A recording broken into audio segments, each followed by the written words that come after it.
Hey guys, tonight we take a stroll through the polished streets and perfume-spritzed parlours of Victorian England.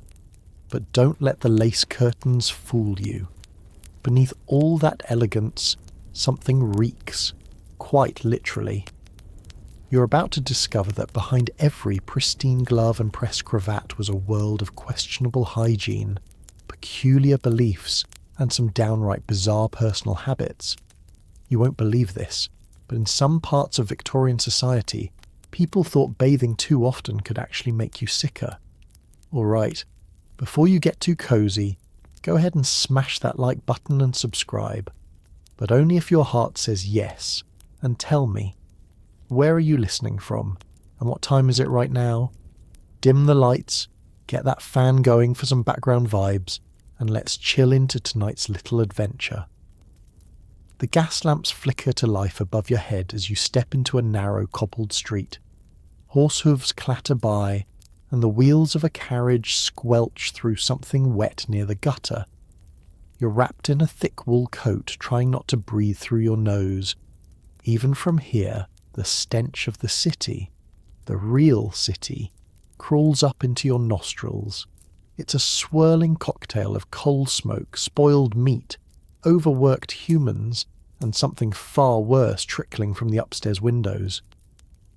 You glance up just in time to dodge a splash.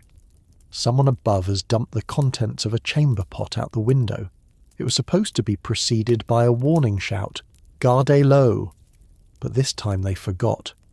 Victorian glamour, meet Victorian reality. This is London in the 1850s, at the height of Queen Victoria's reign. On the surface, it's a world of innovation and refinement. The Great Exhibition dazzles crowds with glittering machines. Middle-class families attend the opera, shop for fine lace, and build rows of red brick houses. But step a bit closer, smell a bit deeper, and you'll discover that most of this world is coated in a thin, fragrant layer of denial. Behind the white gloves and embroidered waistcoats, hygiene is an unspoken crisis. Public sewage is barely controlled. Water is often pumped straight from rivers shared with industries, slaughterhouses, and human waste. In fact, if you lived in London during the summer of 1858, you'd be enduring what's still known as the Great Stink, a heat wave so intense it amplified the smell of the River Thames to unbearable levels. Even Parliament was forced to hang soaked curtains in the windows and flee sessions early, their noses tucked into handkerchiefs. You take another step, careful not to slip. The paving stones are slick with soot and mud. Not all the buildings here are grimy. Some are quite handsome. There's even a fresh coat of paint on the corner bakery. But the cracks start to show quickly. Flickering gas lights reveal thick layers of dust in the shop windows, and if you press your ear to a parlour wall, you might just hear the muffled scratching of something furry behind, the wainscoting. Inside, a maid scurries past with a mop and a face that suggests it's mostly for show. The true cleaning happens with scent. Housewives toss lavender sachets into drawers, burn vinegar in bowls to purify the air, and splash cologne on both themselves and their furniture. Under all that perfume, though, the truth festers, and yet no one says anything. Because in this time, hygiene isn't always associated with health. It's tied up in morality, class, and suspicion. Cleanliness is a sign of who you are, not just what you smell like.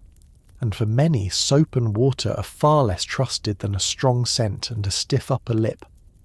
As you pass a lady in a bustle gown, she offers a tight smile, unaware that her dress hem has been trailing through puddles of filth for the past 6 blocks. And still, she believes she's clean. You walk on, ducking another overhead splash, the scent of rose oil fighting a losing battle in the night air. You keep walking, boots clicking softly now as the stone gives way to packed dirt in a quieter neighbourhood.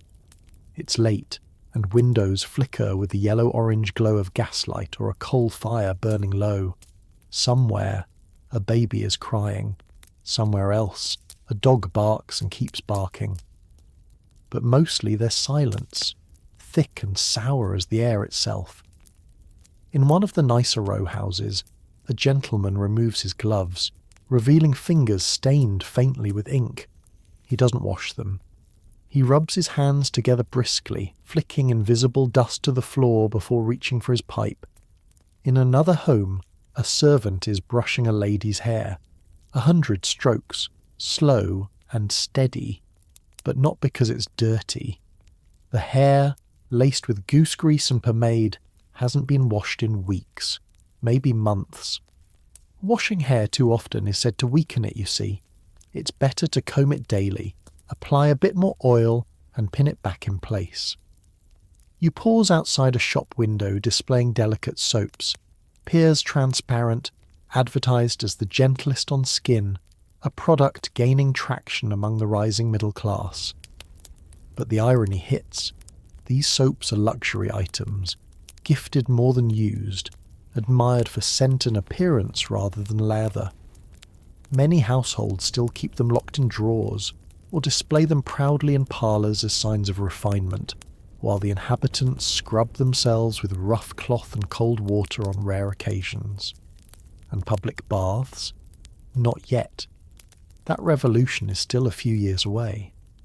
For now, most people clean themselves piecemeal, with a damp cloth, a bit of vinegar or ammonia, maybe some flour rubbed on the skin and brushed off again. Dry bathing, it's sometimes called. If you're especially wealthy, you might have a copper tub brought to your room once a week. Heated water, scented oils and all. But the water is reused by other family members. First father, then mother, then the children, in descending order of both age and cleanliness. You've probably noticed it by now.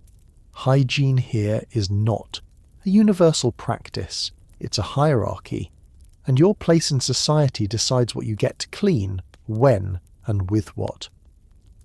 A housemaid's hands are raw from scrubbing floors with cold water and lye.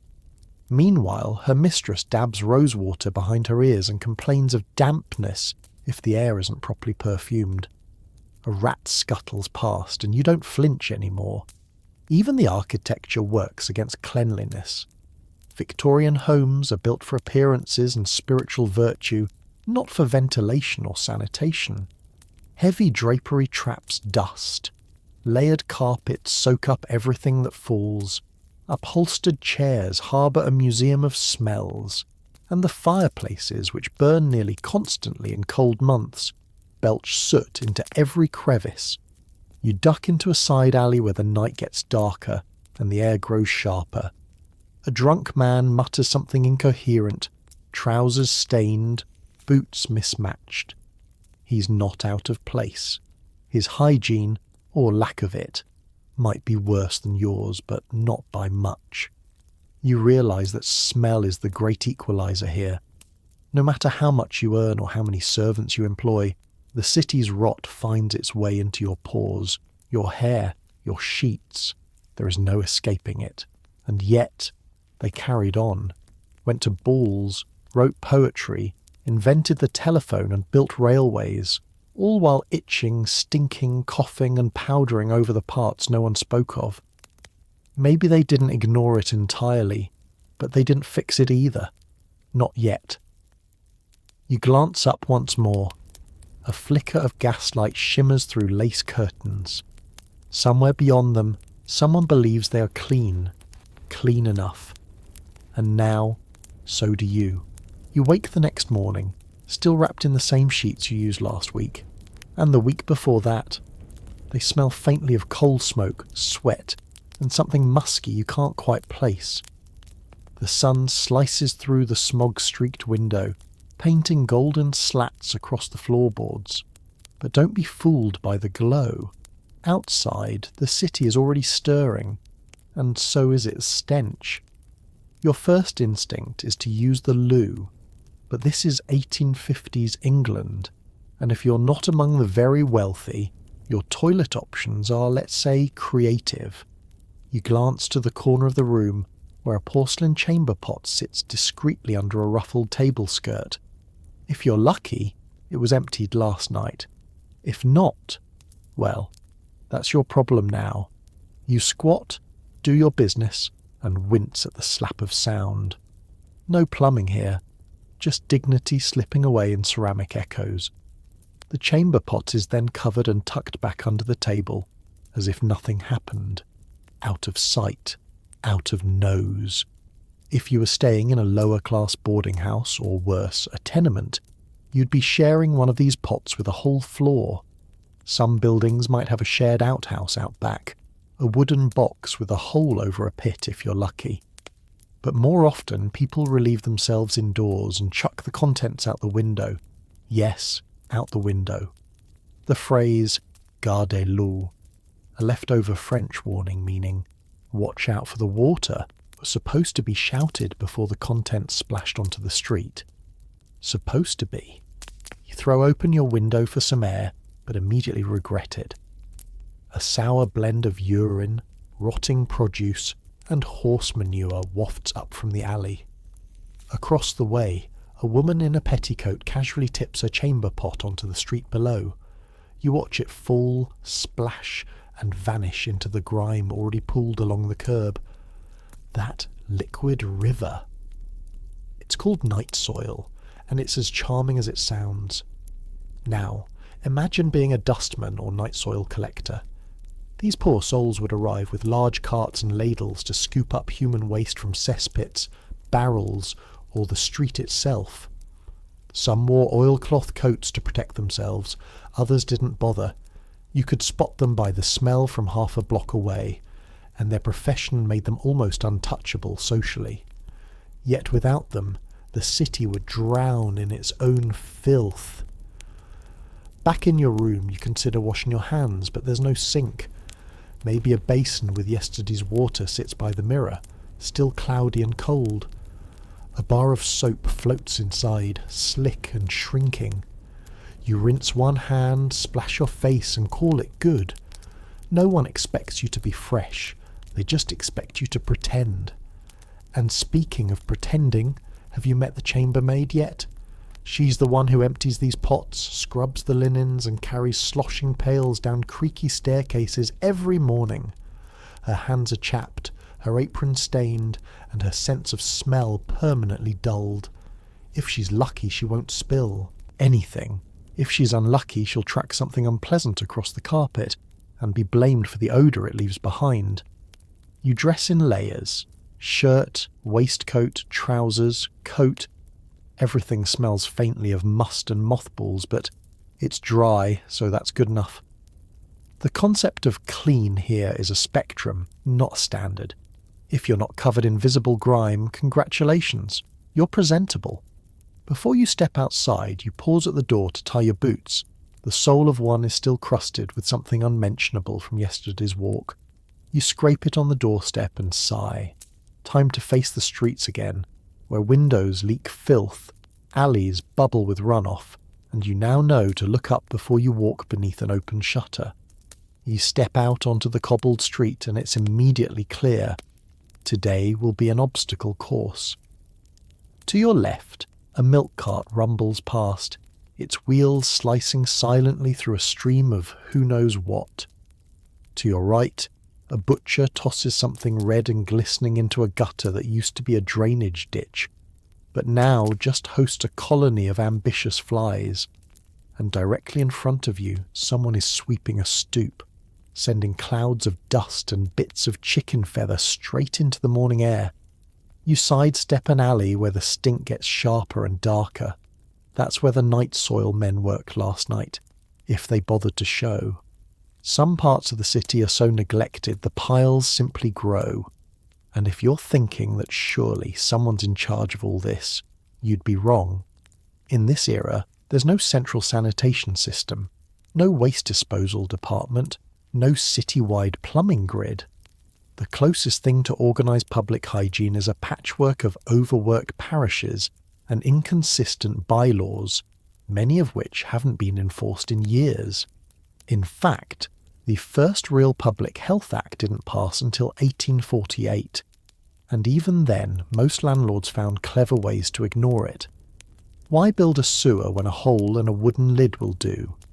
And if you're wondering where all this waste goes after it's tossed into the street, The answer, unfortunately, is nowhere helpful.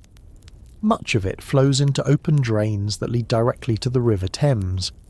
That same river, by the way, is where some neighbourhoods draw their drinking water. That's not dramatic licence, it's fact.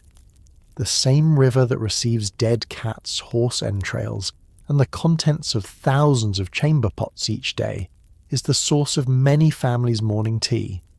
Not that everyone knows this, or wants to. There's a peculiar blindness to the whole arrangement. As long as the filth is outside your home, and ideally not visible from your parlour window, you can pretend the city is clean. It helps to believe that disease comes from bad air, not bacteria. That way, if you catch cholera, you can blame the weather. But slowly the system starts to break. In the summer of 1858, the infamous Great Stink you've heard whispers of, something changes. The heat bakes the city until the Thames becomes a bubbling cauldron of horror. The stench is so overwhelming, Parliament literally soaks its curtains in chloride of lime to make the air bearable. Politicians flee mid-debate, clutching their noses and their stomachs. Even Queen Victoria's own pleasure barge is dry-docked, because the river is too vile to sail upon. Suddenly the problem isn't just the poor neighbourhoods, it's everywhere. And that means something might finally get done. But before reform comes action, and before action comes denial. So today, like every day before it, the city's residents adjust. You lift your coat hem as you step over a puddle that might be rainwater, or might not. A little girl walks past with a ribbon in her hair and no shoes on her feet.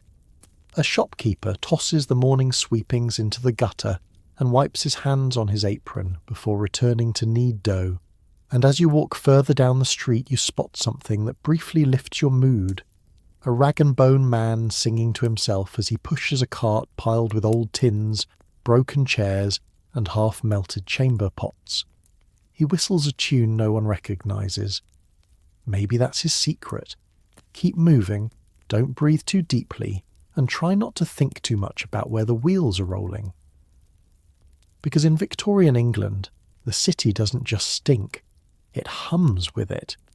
It seeps into your boots, clings to your collar, and rides home with you at the end of the day. You pause at a street corner as a flurry of women in dark shawls sweep past you, holding handkerchiefs to their noses. Their boots click quickly over the stones as if walking fast might somehow outpace the smell. And maybe it does.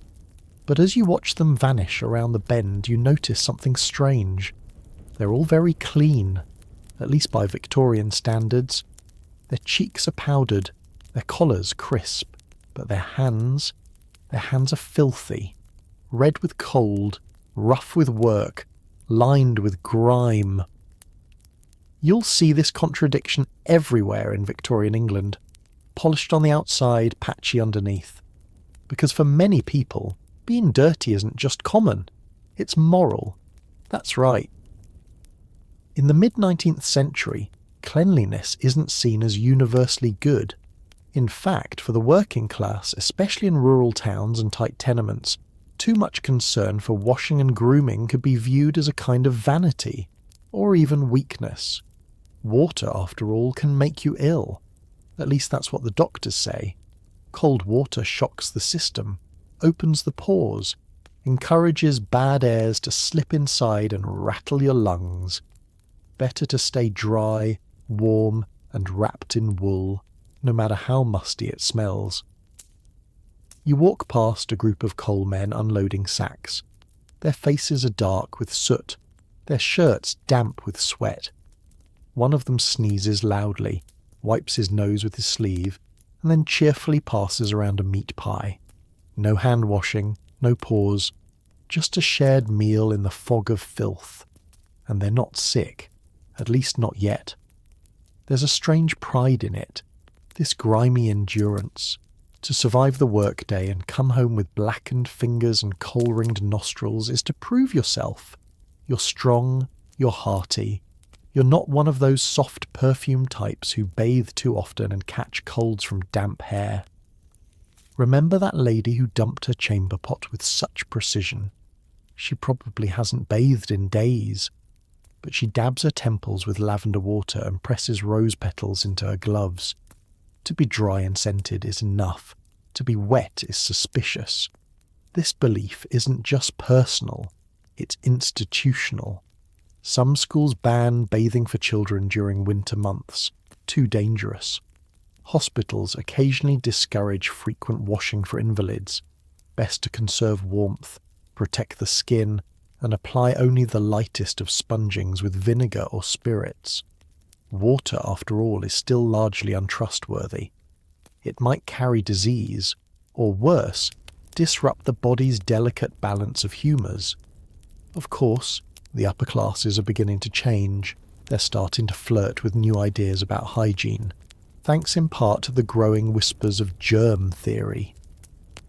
But most of society hasn't caught up, and for now the motto remains, if you can't see it, it can't hurt you.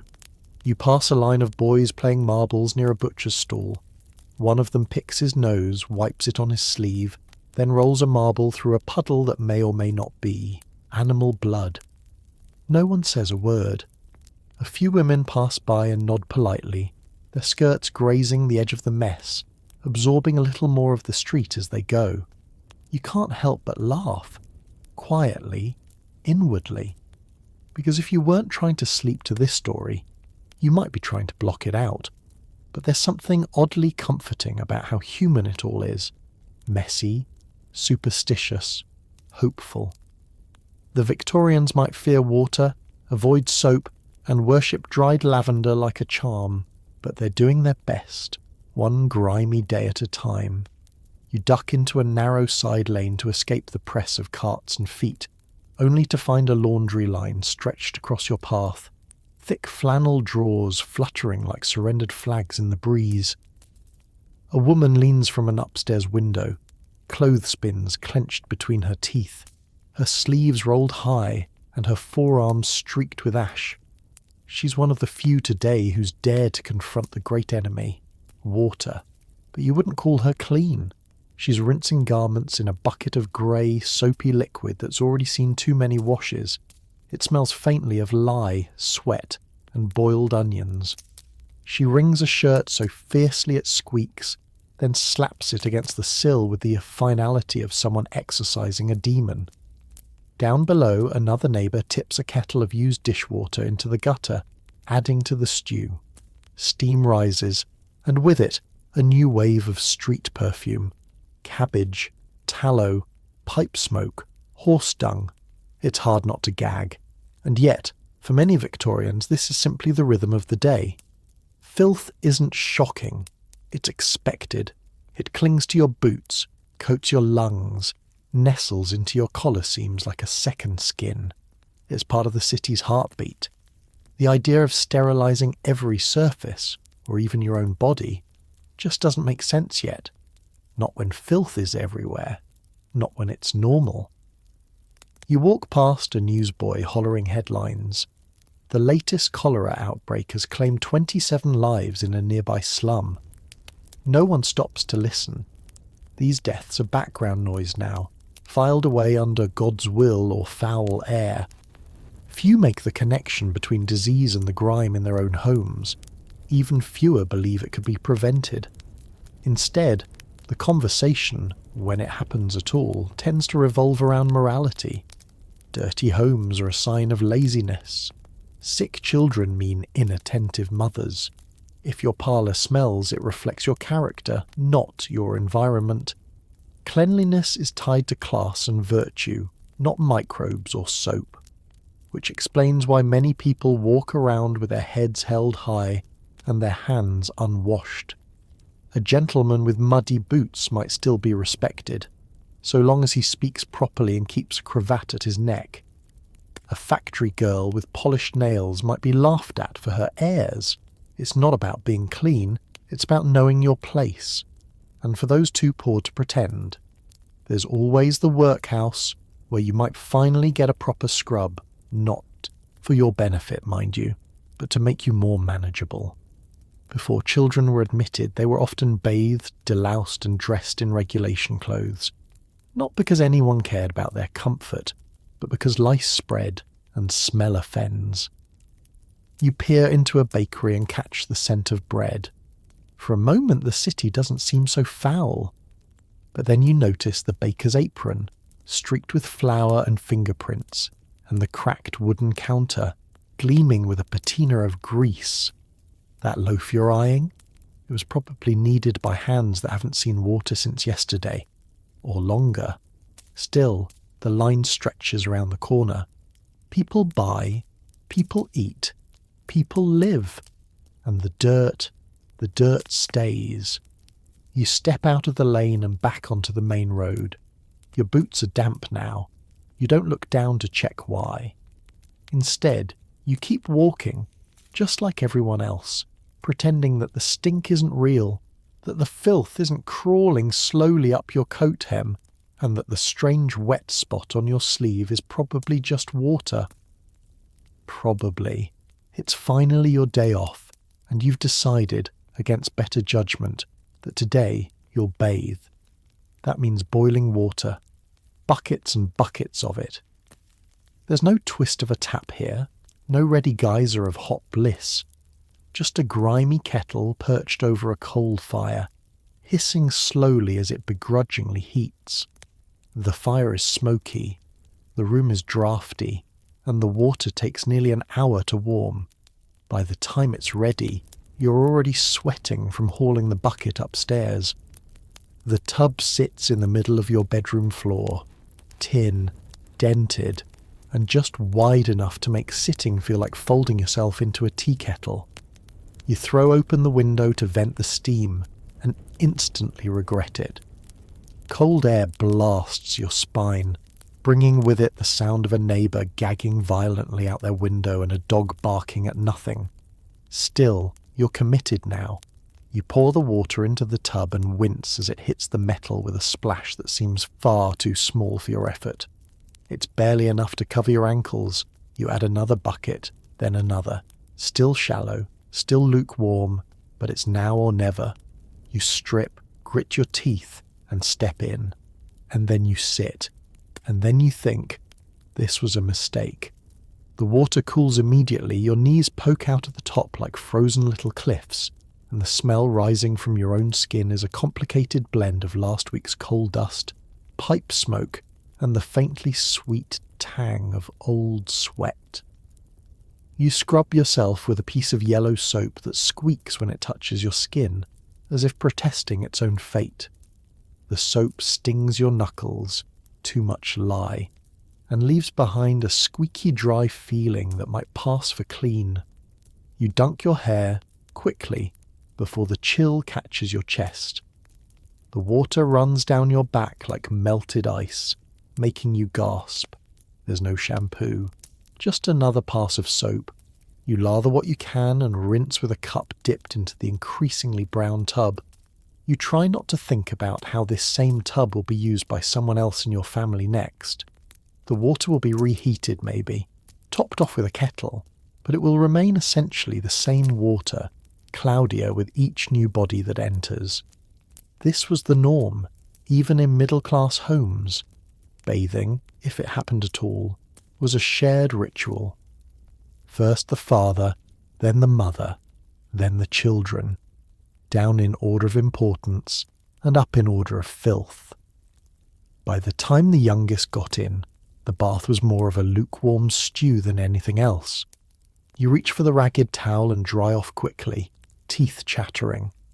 There's no plush robe, no scented lotion, just cold feet on colder floorboards and a sense of exhausted accomplishment. You did it. You bathed. As you dress again, clean underthings if you have them, but often it's the same pair as yesterday. You realise something else. You feel exposed now. The clean skin seems vulnerable, too soft, too fragrant. You smell like soap, and in this city, that might draw the wrong kind of attention. After all, excessive bathing was sometimes viewed with suspicion, a sign of foreignness, frivolity, or worse, loose morals. There were actual debates about whether women who bathed too frequently might be stirring up unhealthy desires. Cleanliness and virtue weren't always allies, so you layer back up. Shirt, waistcoat, overcoat, gloves. You pull your hat low and step back into the world, freshly scrubbed and entirely unsure what to do with your purity. You walk down the lane, still damp behind the ears, and suddenly you feel it. Every draught, every passing breath of wind, slicing through the thin veil of cleanliness you've just earned. You clutch your coat tighter, not just against the cold, but against the feeling that you've somehow made yourself too vulnerable. The soot hasn't settled back on you yet, and you feel exposed, like a plucked chicken wandering through a coal yard. Your nose catches a scent drifting from a nearby window, vinegar and lavender. Someone's doing a dry wash, the Victorian version of a shortcut bath. A cloth, a bowl of vinegar diluted in water, maybe a sprinkle of rose oil if you're fancy. No tub, no soap, just a quick wipe of the armpits, neck and maybe behind the ears. Efficient, inoffensive, and most importantly, safe. Because yes, even in the 1850s people still worried about getting sick from bathing, especially full immersion. It was thought that warm water opened your pores too wide, making your body more susceptible to bad airs. Many doctors advise sponge baths over soaking tubs. A woman too fond of hot baths might be labelled delicate. A man who bathed weekly might be suspected of hiding a disease. Cleanliness was tolerated. Moderation in cleanliness was preferred. You pass a street vendor selling vinegar by the bottle, not for cooking, though it could do that too, but for body scrubbing, scenting the air, treating lice, and even wiping down infants. There were rumours that vinegar could keep away plague and cholera. People dabbed it behind their ears or sniffed it from handkerchiefs dipped in the stuff. It burned, but it was believed to kill invisible dangers. Not germs, of course. Germs weren't fully accepted yet, just bad humours, pestilential vapours, miasmas. And so people walked around in clouds of scent, not to be attractive, but to be safe. Perfumed pomanders dangled from belts. Nosegays of herbs were clutched in gloves. Public spaces, especially hospitals, reeked of camphor, vinegar and carbolic acid. Not disinfectant in the modern sense, but in a spiritual nose-cleansing sort of way. You pass a public notice on a wall, half faded from rain. It warns against bathing in the Thames, not because it's filthy, although it is, but because cold water immersion might cause fainting or feminine disruption. Baths, you're reminded again, are not yet seen as tools of health. They're borderline suspicious, which explains why, for many families, a proper bath happened once a month, or seasonally, or never. In rural villages, some folks might live their entire lives without a full-body wash. A damp rag, a comb, and a spritz of lavender were enough. Maybe a bath for the wedding, maybe not even then. And still, soap was a booming business, because soap meant something more than clean. It meant aspiration. Owning a bar of imported soap was like owning a piece of Paris. Advertisements, just starting to flourish in shop windows and printed handbills, promised not health, but elegance. A lady is known by her fragrance, one claimed. Another boasted, no true gentleman lacks a lather. Soap became a social signal, more than a hygienic one. To be seen buying it was enough. To be seen using it, well, that depended on who was watching. As the sun dips lower and gas lamps flicker to life, you finally arrive home. You peel off your coat, now dusted with a fresh layer of city, and feel the faint itch of grime returning. The bath from earlier, a memory, fleeting, already fading. You smile anyway, because for a few glorious hours you were cleaner than most, and in Victorian England that made you practically a unicorn. You've been scratching your neck all afternoon. First it was just a tickle near your collar, then behind your ear, then your scalp, and now As you sit by the window watching chimney smoke tangle with the twilight, you're scratching so furiously it's starting to feel like your wig is crawling. Because maybe it is. Head lice were as much a part of Victorian life as lace gloves and afternoon tea. No one spoke of them, of course, not in polite company, but everyone knew, everyone itched. From the bootblack in the street to the lady in the drawing room, lice didn't care about class. They loved warm scalps, dense hairdos, and especially wigs packed with pomade and dust. You run a comb through your hair, gently, hesitantly, and something tiny falls to the floor. You don't look too closely. You already know. If you lived in a workhouse, the solution would be brutal. Heads shaved, scalps scrubbed raw with lye soap, infants dunked in sulphur water while mothers cried and begged for softer hands. The lice always came back. They burrowed into seams, nestled in hats, and thrived in bedding too expensive to wash more than once a month. In middle-class homes, things were handled with a bit more subtlety. A housemaid might quietly slip a vinegar rinse into your evening routine. Mothers kept small jars of mercuric ointment tucked in drawers, dabbing it on scalps at bedtime with hushed urgency. And then there were the more creative remedies: kerosene rubs, onion poultices, tar shampoos. You'd wake up with a skull that smelled like roasted garlic and coal, but with any luck, fewer roommates. You take another pass with the comb. It's a beautiful thing, this comb, hand-carved bone gifted by a friend last Christmas. You consider boiling it, but that means explaining why. So instead, you tuck it away and rub your scalp again, pressing just hard enough to leave lines. And let's not forget the other house guests, nits. Tiny glistening eggs glued to strands of hair like pearls on a thread. Impossible to comb out. Easy to miss.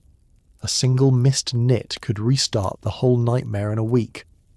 That's why some households used candle wax, melted and dripped along the scalp to suffocate the bugs. Some swore by wrapping the head in cloth soaked with gin.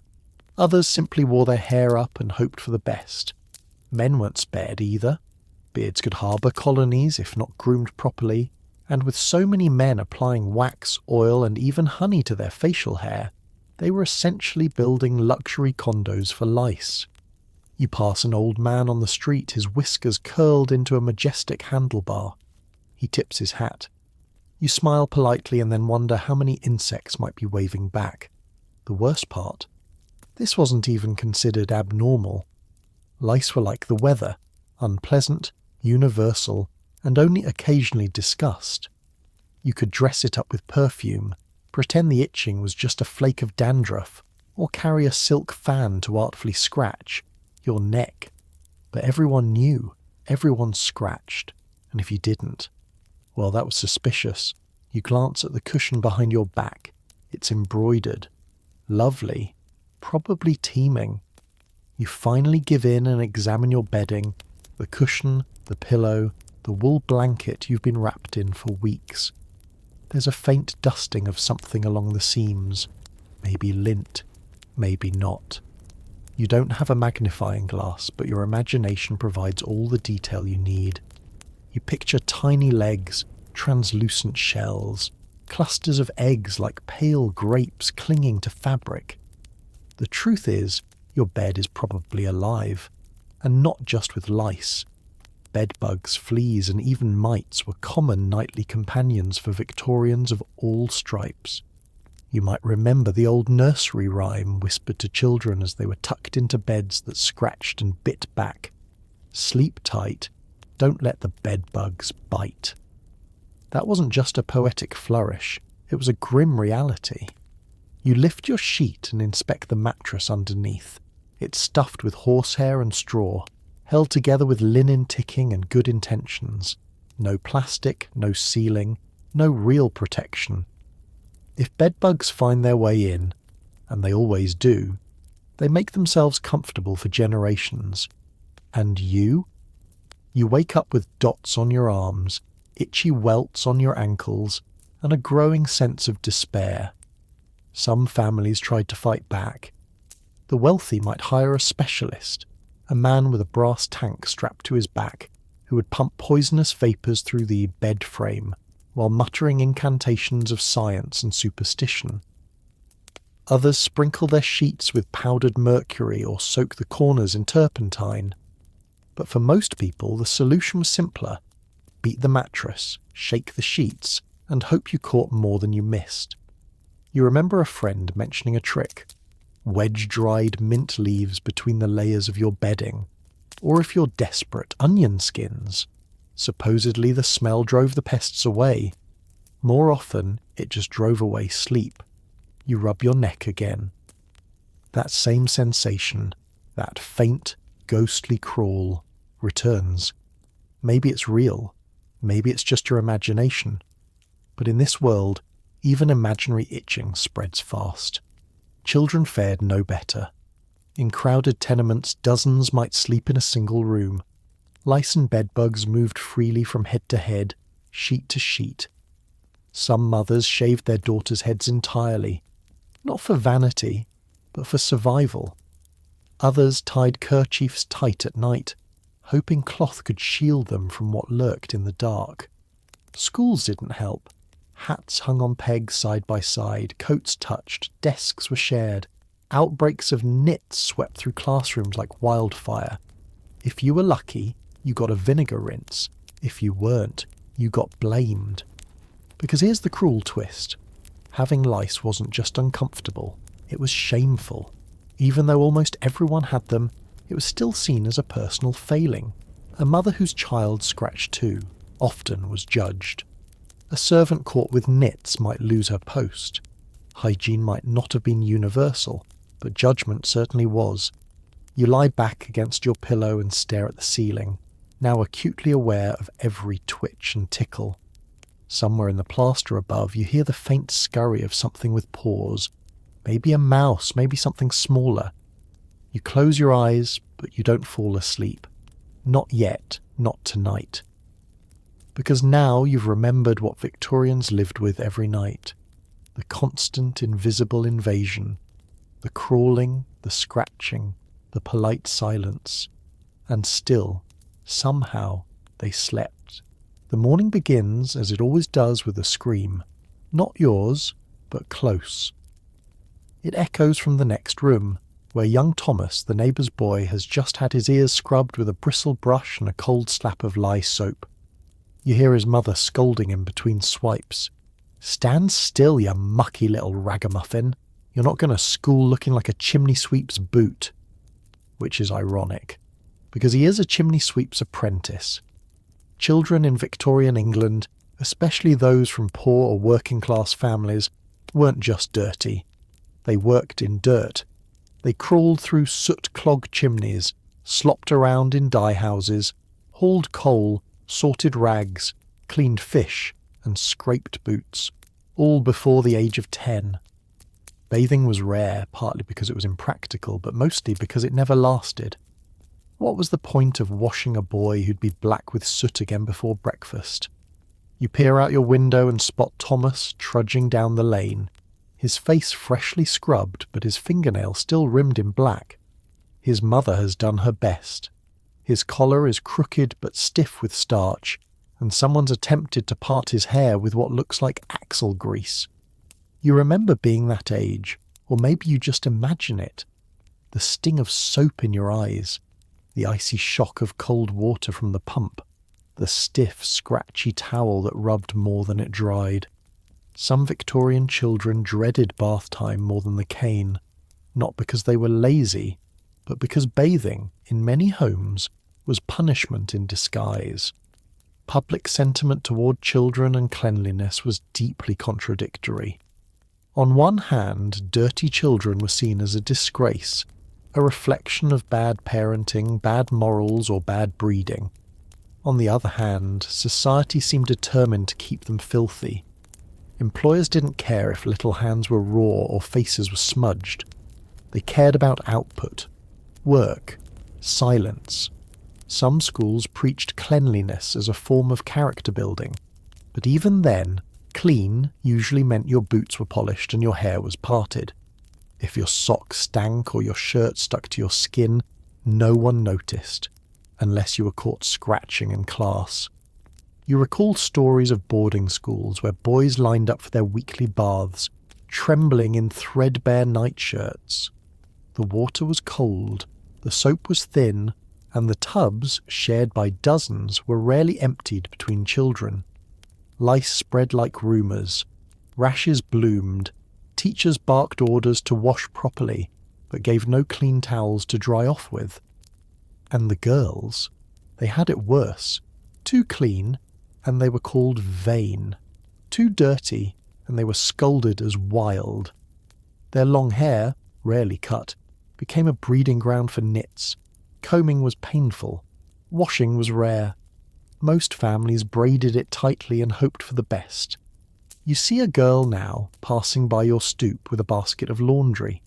She's no older than 8, sleeves rolled, arms pink from cold water and lye. Her hair is pinned back neatly, though her boots are held together with string. She walks with purpose. She does not smile. And you realise these were not carefree childhoods with grassy knees and apple cores. These were days of work, worry, and itchy skin. But still, the children marched on, mucky, matted, and magnificent in their resilience. Later that day you passed the local washhouse, and the sound of children echoes from within, splashing, coughing, protesting. It's one of the few charitable institutions in the area, a grim brick building with peeling signs that promise cleanliness and order for all. Inside, under the watchful eyes of matronly attendants, the poorest children are scrubbed with a level of vigour that borders on violent. You step through the open doorway and the scent hits you. Wet wool, boiled soap, and something vaguely metallic. Rows of tin tubs sit like feeding troughs, half filled with cloudy water. Young boys and girls stand in line, shivering and clutching their elbows, waiting their turn. A boy of about 6 is already in the water. A woman in a bonnet scrubs his scalp with a rough cloth, muttering something about ringworm and God's mercy. His eyes squeeze shut against the suds. You watch a moment longer, unsure whether to feel pity or relief. This might be the only time this month he gets properly washed. In wealthier homes, nannies manage the hygiene of children with more privacy, but not necessarily more gentleness.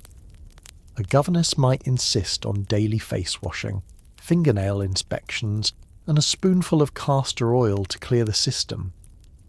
But many children still wore the same clothes for days, sometimes weeks. Underthings were expensive and not easily washed.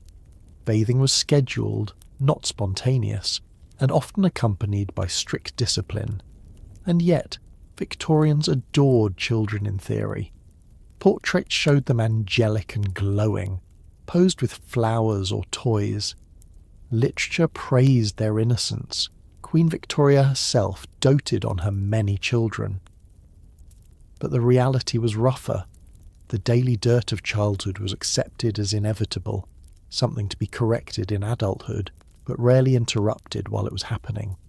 You leave the washhouse behind, your ears still ringing from the shrieks and splashes. On your way home, you pass a girl standing on a crate, polishing boots outside a gentleman's club.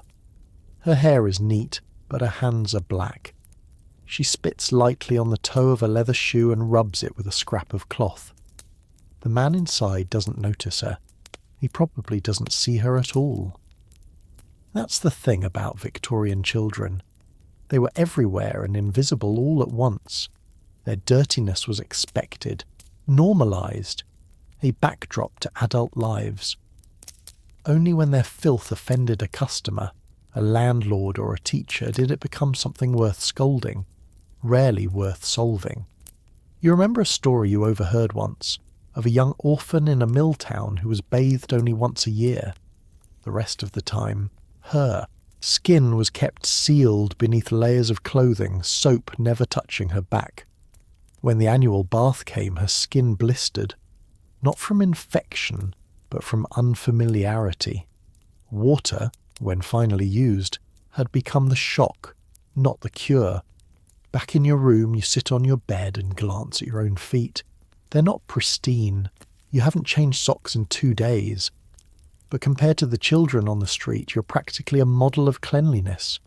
You imagine their lives, sleeping 5 to a bed, scratching each other's backs before breakfast, sharing lice combs, passing around a single bar of soap like it's gold. And still, they laughed, skipped stones, sang songs in the alleys, found joy between the smudges. Maybe the real miracle wasn't surviving the dirt, it was learning to play in it. You wake up one morning to find your drawing room bathed in gentle light. The curtains have been drawn, the hearth is crackling softly, and the scent of lemon oil lingers faintly in the air. It seems, for a moment, like everything is fresh and well kept. But then you lift the edge of the carpet. Dust. So much dust. A grey velvety layer that coats the underside like an old secret. You peek behind the settee and find a whole colony of forgotten things. A cracked hairpin, crumbs, something that might once have been a dried flower, or a mouse. You sneeze. Victorian households were, in theory, obsessed with cleanliness.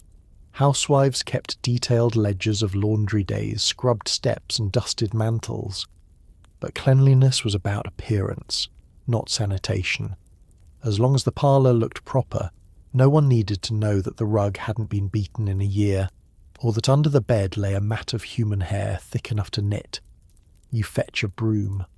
The bristles are worn thin, and the handle is slick from years of use. You sweep carefully, because sweeping too enthusiastically might fling soot from the fireplace into the drapes, or worse, into the lungs. And no one wants a dusty cough. There's no vacuum cleaner, no feather duster, just rags, brushes and elbow grease, and everything seems determined to cling to its layer of grime. The real villain in your domestic opera is coal. It's in everything. The walls, the curtains, your pillowcases. Coal soot creeps into the corners like a bad habit. It falls from the sky like ink dust. Even if you keep a tidy home, the moment you open a window, a new layer drifts in. There's no stopping it. And let's not forget the carpets. Rich families favoured thick Axminster rugs. Beautiful, yes, but also the perfect hiding place for fleas, food crumbs and fine ash. These rugs were rarely cleaned properly. Beating them was a production, and often left to the maids, who dreaded laundry day less than rug day. You remember the sound, a heavy womp womp womp echoing through the alley as dust poured from the fibres like smoke. Your nose tickles again. You wander into the kitchen, hoping for a break, but there you find a new battlefield. Victorian kitchens were warm, greasy and bustling with activity, but rarely what we'd call sanitary. Raw meat sat beside cooked bread. A cat perched on the counter. The floor, usually stone, was rarely scrubbed, just swept. Sometimes, a servant might wipe the table with a damp cloth, and then the same cloth might be used to wash a cup, mop a spill or clean a boot. Cross-contamination wasn't a term anyone knew yet. Germ theory was still fighting for legitimacy. And if your home had servants, you had a different set of worries. Clean was relative. Some maids reused bath water for dishwashing. Some footmen wiped glasses with gloves that hadn't been changed in a week. But you didn't complain, not unless you wanted the staff to vanish. Help was hard to come by. Better to hold your breath and pretend everything smelled like lemon oil. Because in the Victorian home, cleanliness wasn't in the corners, it was in the illusion. You open the linen cupboard next. It should be filled with crisp white sheets and lavender-scented napkins. But instead the folded piles have gone yellow with time, and something crunches as you lift a pillowcase. Starch or moth droppings. Either way, the air is thick with that old familiar scent, damp fabric, dust and the ghost of mildew. You hold up a nightshirt to the light and spot a faint brown ring at the collar. Not unusual, in fact quite expected. Laundry was a weekly ordeal for most households, and garments were worn multiple times before even being considered for the wash. Underthings especially were prized. If you owned 2 pairs, you were considered fortunate. If you had 3, you were wealthy. In some working-class homes, a single undershirt rotated between siblings. It was passed down, patched, rinsed, and worn again, and washing it. A whole-day affair involving a copper tub, a fire, and a back nearly broken from wringing. You step into the scullery and see the wash basin still full from yesterday. The soap floats like a bloated slug on the surface. It's brown and cracked and gritty, probably homemade, from animal fat, wood ash and salt, the kind that leaves your hands red and your skin smelling faintly of bacon. If you had the money, you'd buy fancy imported soap, wrapped in paper with gold leaf and a picture of a blushing shepherdess. But most people didn't actually use that soap. It was saved, displayed, gifted. Real soap, the stuff that actually touched skin, was caustic, ugly, and used until it was a slippery sliver. You hear a clatter in the hallway. Someone's dropped a pail. You step out and find the housemaid on her knees, cursing under her breath. She's been up since 5, scrubbing steps, polishing brass, shaking rugs, and now laundry. Her apron is soaked, her hands cracked, and she looks like she hasn't slept in days. You offer to help, but she waves you off with a sharp shake of her head. There's no time. There's never time. She tells you this week she had to clean behind the stove, a task so dreaded it was saved for twice a year, if that. Behind the stove, she says, is where everything gathers. Mouse droppings, dead flies, clumps of coal soot, and occasionally something worse. One time she found a dead sparrow. Another time, a sausage from last Christmas. Still, the family expects her to keep the house presentable. Clean lace doilies on the chairs, curtains free of smuts, a polished silver teapot gleaming on the tray, even if the inside of the cupboard is growing mushrooms. That's the contradiction of Victorian domestic life. Appearances are everything, and function is an afterthought. You keep a porcelain pitcher full of rosewater on the vanity, but you reuse the same cloth to wash everyone's face. You wax the floor in the drawing room, but rats run wild in the pantry.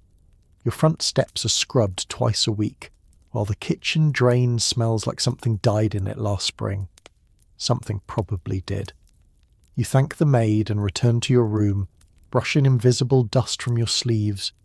You stare at the embroidered pillow on your bed and wonder once again what's living inside it.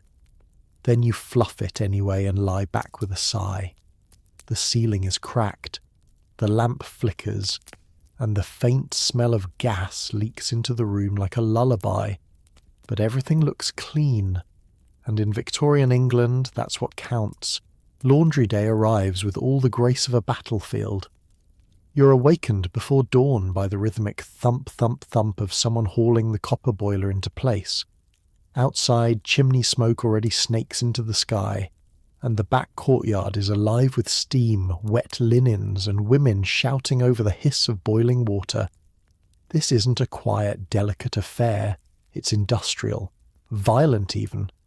Laundry in the Victorian era meant rolling up sleeves, building fires, and engaging in full-body combat with linen, soap, and the elements.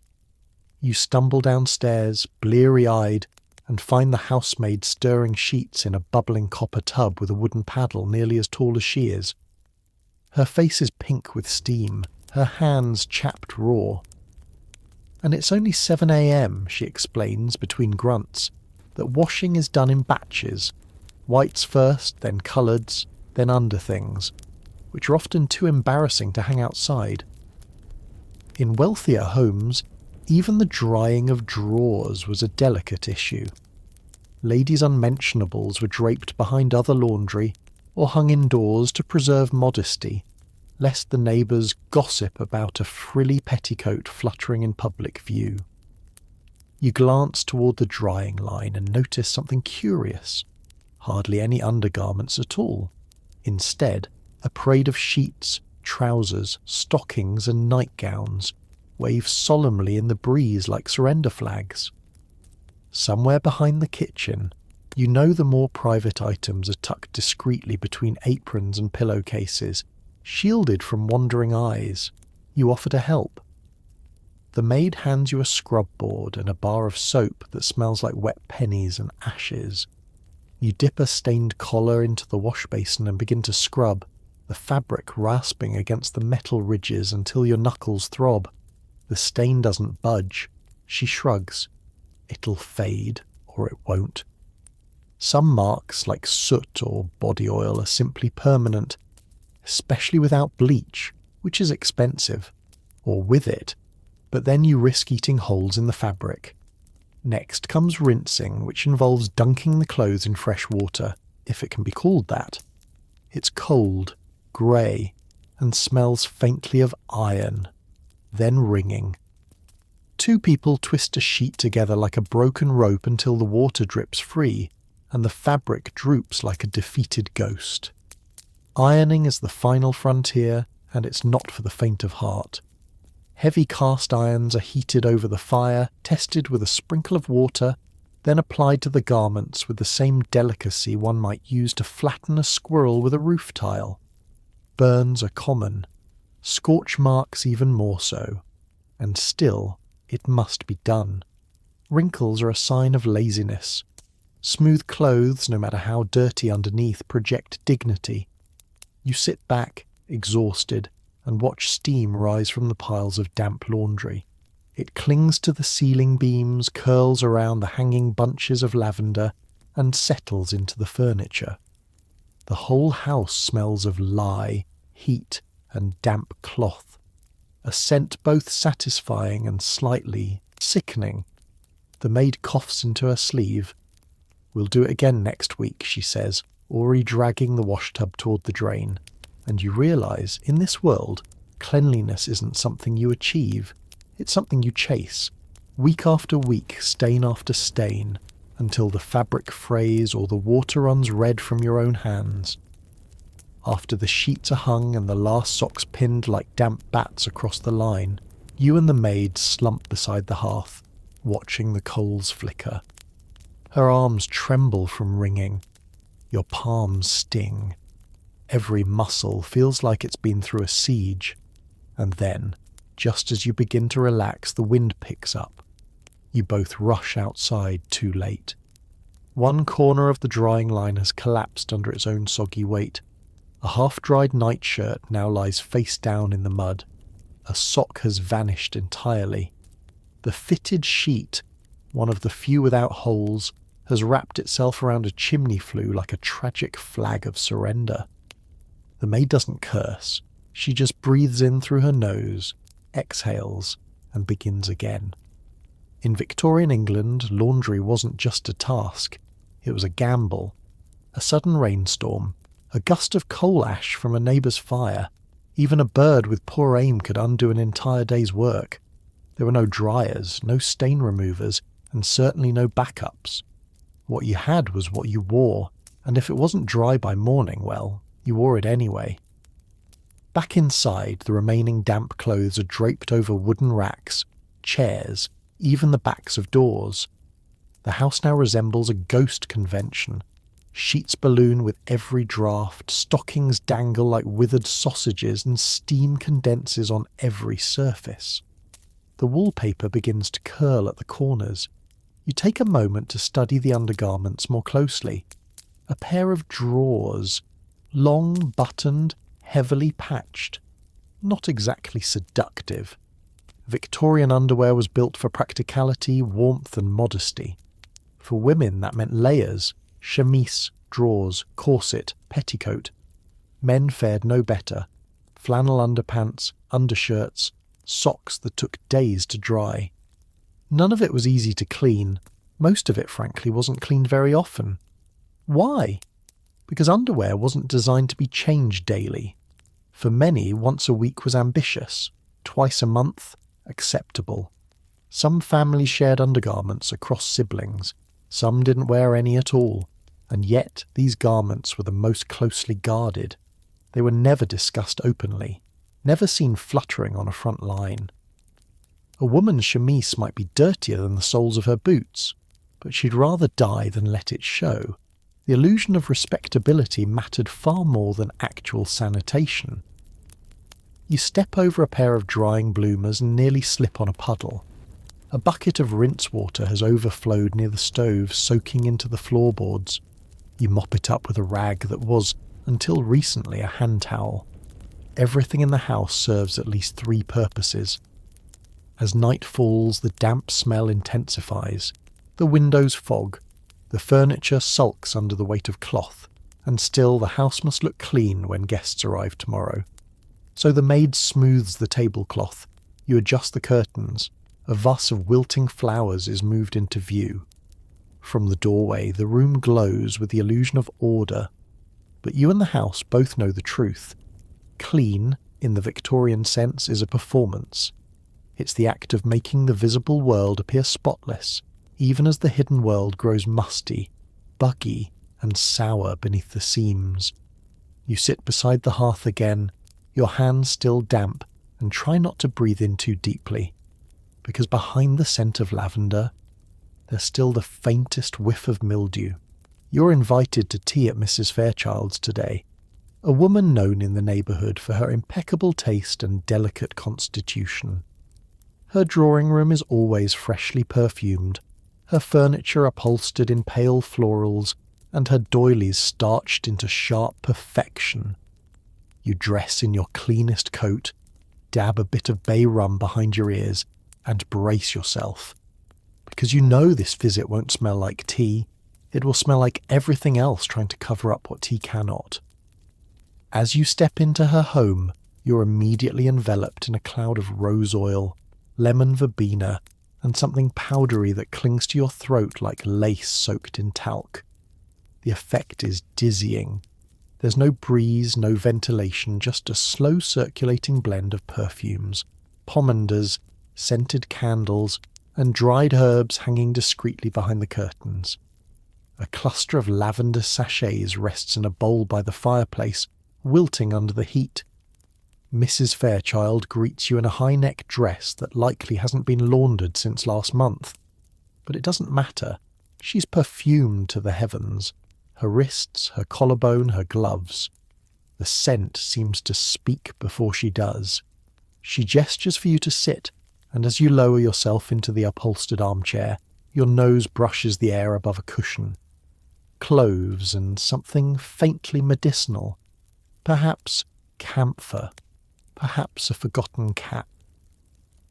Tea is served on a gleaming tray, and you try not to stare as the maid places it down. Her hands are clean, but her cuffs are stained. The silver is polished, but the tray smells faintly of old milk. You lift your cup. The tea is hot, fragrant, and slightly overbrewed, but it's the room that dominates your senses. Every Victorian home had its signature scent. For some, it was beeswax polish and cigar smoke. For others, boiled cabbage and burning hair tonic. And for the Fairchilds, it's rosewater layered over damp upholstery, a kind of olfactory wallpaper. Why the obsession with scent?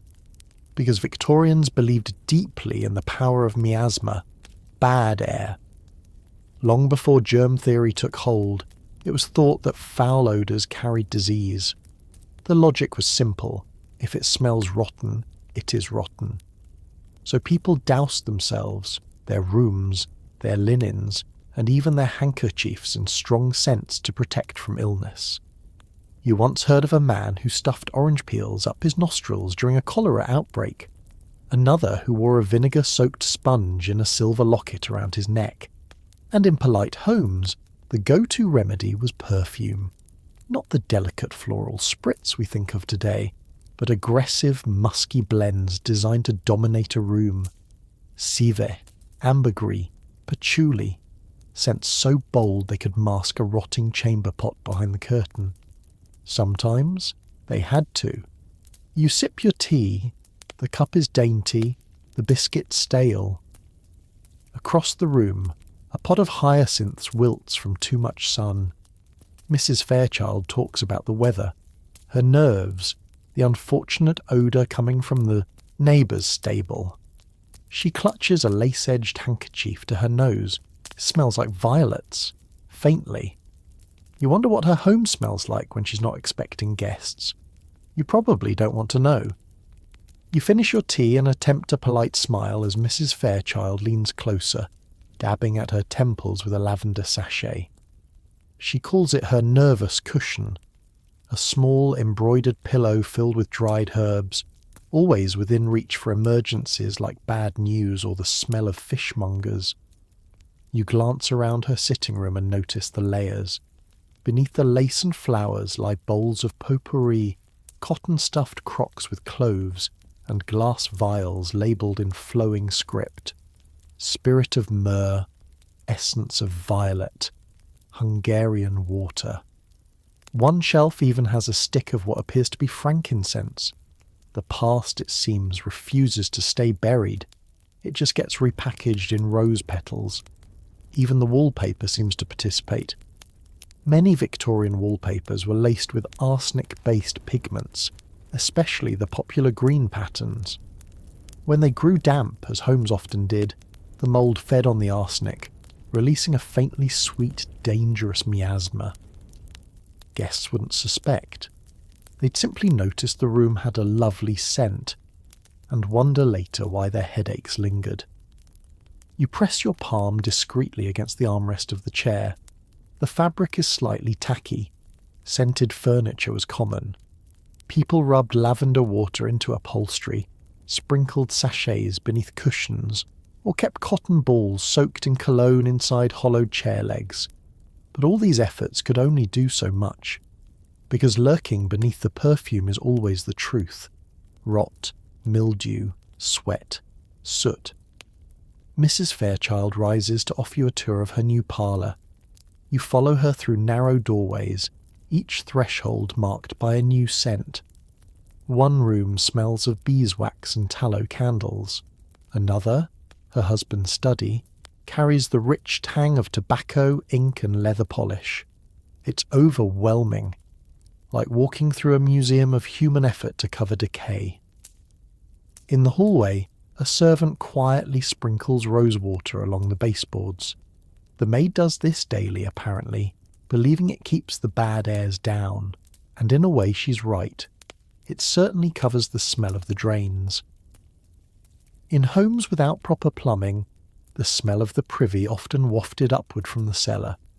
Scent became a kind of barrier, a fragrant fence between polite society and the very real, festering bowels beneath their boots. You return to the drawing room and accept a second cup of tea. Mrs. Fairchild apologises. Her cook has taken ill, something she blames on the damp. You nod sympathetically, knowing full well that damp in Victorian homes is a living entity. It creeps through the floorboards, breeds in corners, and carries whispers of typhoid, diphtheria, and mould.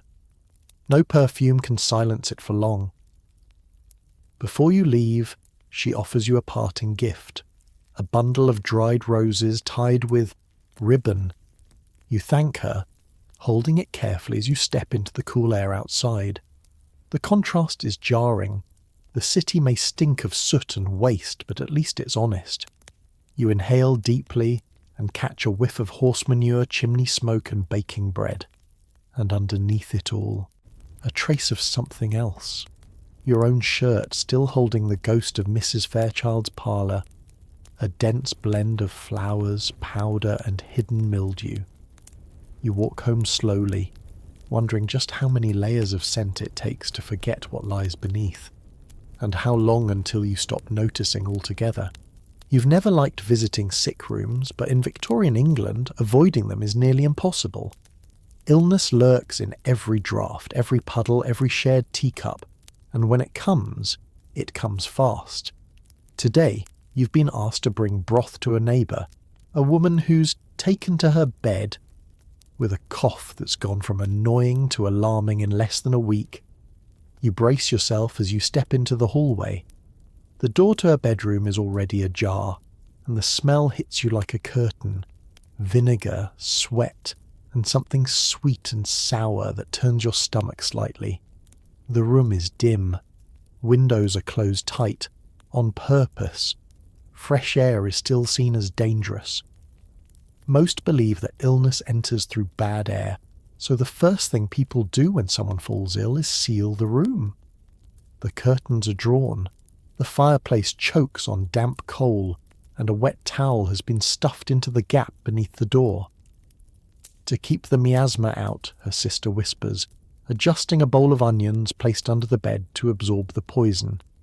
You nod, trying not to stare. She lies under heavy covers, her face flushed and slick. A bowl of used handkerchief sits nearby, along with a chamber pot and a vinegar rag draped over the bedpost. On the windowsill rests a small plate of sliced lemons, next to a half-melted beeswax candle. The air is thick, not just with scent but with fear. Victorian medicine was a cocktail of guesswork, ritual, and good intentions. Miasma theory ruled most households. People believed that foul smells carried disease, so every illness brought with it a performance of purification. Rooms were fumigated with burning herbs or vinegar vapours. Floors were scrubbed with carbolic acid, or watered down urine if you couldn't afford proper cleaners. Bowls of camphor were placed on shelves. Sashes soaked in oil were tied around the neck. In one household, you heard they'd hung a dead mole in the pantry to draw out the fever. And doctors, if one is called, he'll arrive in a top hat and cravat smelling faintly of gin and ink, and he'll likely avoid washing his hands. There are no gloves, no germ theory, at least not widely accepted. He might bleed her, prescribe laudanum, or suggest a change of air. He will not boil his instruments. He will not change his coat. You spoon a bit of broth into the woman's mouth. She winces but swallows. Her sister fans her gently, then stops to sprinkle more lavender water on the curtains. The smell keeps her calm, she explains. And perhaps it does. Or perhaps it's just another layer in the scented armour they've built to keep death from knocking. Across the room, you notice a jar of leeches sitting in the shade, still barely moving, a remnant from last week's visit. No one had the heart to use them this time. The woman begins to cough again, wet, ragged, terrible. You instinctively pull back as if that might help, but you're too close now, and in this room there's no such thing as distance. The air is shared, the fear is shared, the misunderstanding is shared. You stay anyway. Because in this world, sickness is a familiar guest, and no matter how little you understand it, you treat it with ceremony, with vinegar, with silence, with dread. As the candle burns lower and the coughing fits grow quieter, you begin to notice the other objects in the room, the ones meant not to cure, but to control the experience of sickness. On the bedside table sits a small glass bottle labelled Godfrey's Cordial, a syrupy mixture of opium and treacle, often given to children for colic or adults for sleeplessness. Next to it, a folded piece of paper reveals instructions for a poultice: mustard, vinegar, flour, and a scrap of cloth. The instructions are half legible, stained with tea. This is what healthcare looks like here. Not antiseptic tools and sterile gowns, but rum, leeches, mustard plasters, and prayers. Victorian sick rooms are more theatre than medicine. When someone falls ill, especially in the middle or upper class, the household transforms. Thick rugs are rolled back, furniture is covered, servants speak in whispers. The mirror might be draped in black lace, so the soul doesn't get trapped. Flowers are placed near the bed, not to cheer, but to mask the smell of decay. You glance at the corner of the room and find a faint brown stain on the floorboards. Dried broth? Something else? You don't ask. The patient stirs again. Her sister begins gently rubbing her wrists with spirits of camphor. It opens the lungs, she murmurs. Whether that's true or not is irrelevant. The act itself provides structure, hope, purpose. In the face of something unstoppable, people cling to ritual. Light this candle, boil this cloth, wipe this brow, repeat. If the illness worsens, and you can feel that it might, a deathbed scene will be prepared. The doctor will return more for appearances than help. The family will gather, the curtains will be drawn tighter, and the priest will be summoned, if they can afford him. Someone may suggest opening the window just a crack to let the soul fly out. Others will insist it stay shut to keep the miasma from rushing in. You remember hearing of a man who insisted on being surrounded by onions as he died, believing the bulbs would soak up his final exhalations and save his children from the same fate. Another was buried with a pocket full of rosemary, because a clean death is a peaceful one. But for the sick still clinging to life, the routines go on. Tea is brewed, strong, bitter, scalding. The chamber pot is emptied, though the smell lingers. The fire is stoked. And all the while someone fans the patient.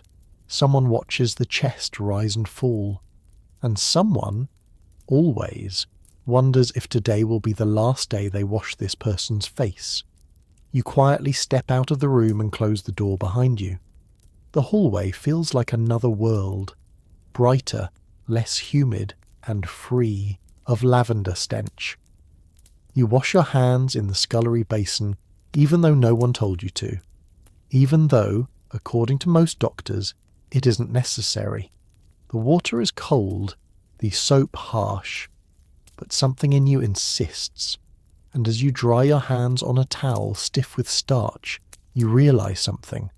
It's not that Victorians didn't care about hygiene, it's that they didn't know what it was. Their rituals weren't nonsense.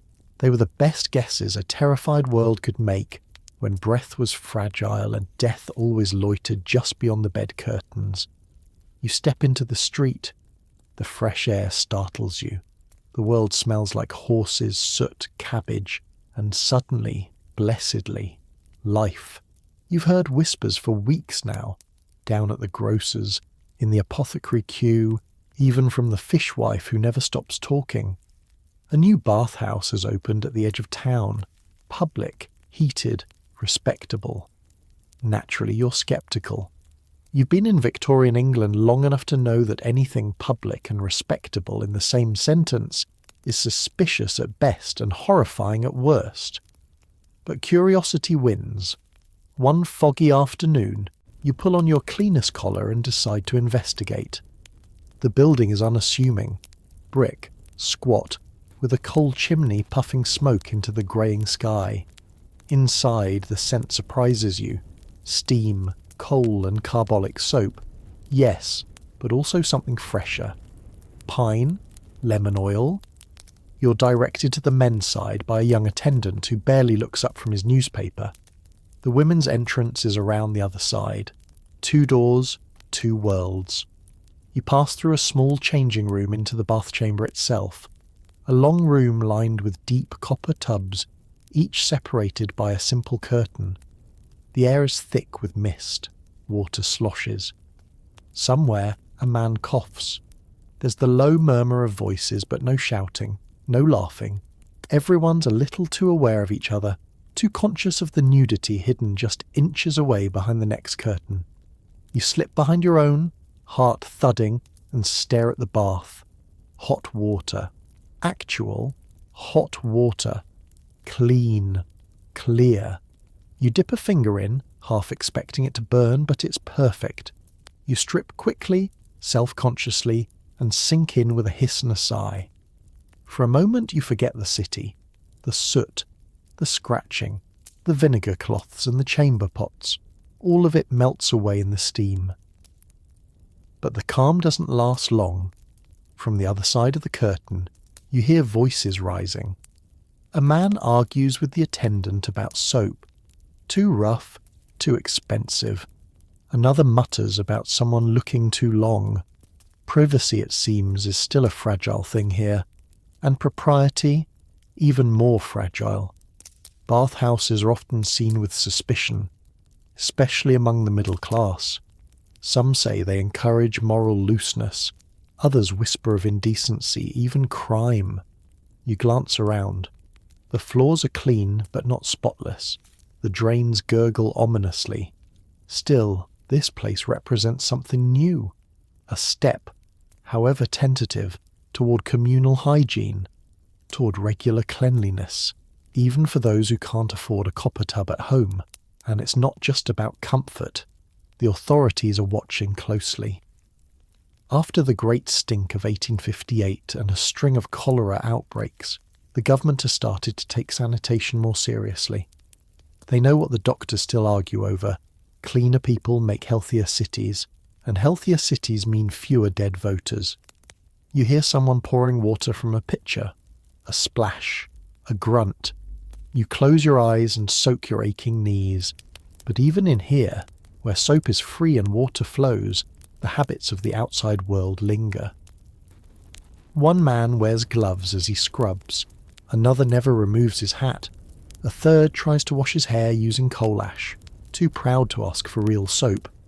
You realise it's not just the city that needs cleaning, it's the culture. You finish your bath, dry yourself with a threadbare towel, and step back into your clothes. Your skin feels raw and new. The soles of your feet tingle. Outside, the fog still clings to the cobbles, but something's changed. You're clean, not scented, not scrubbed in vinegar, actually gloriously clean. Outside the bathhouse, you take your first clean step into the dirty world. It's a strange feeling. The wind hits different. Your skin breathes. Even your socks, still slightly damp, feel lighter. You smile, foolishly proud, until a passing cart splashes gutter water across your boots and brings you crashing back to reality. Still, something's shifted, and you're not alone in feeling it. In the weeks that follow, the public bathhouse becomes the talk of the town.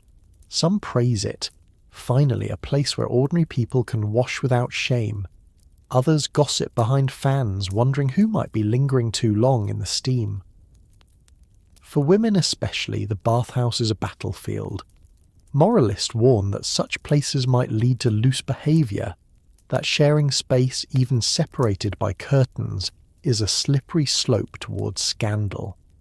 You hear of one woman who refused to enter, even when given a free token by the town council. "No proper lady needs boiling," she reportedly said, clutching her lavender sachet with white knuckles. But others are more curious.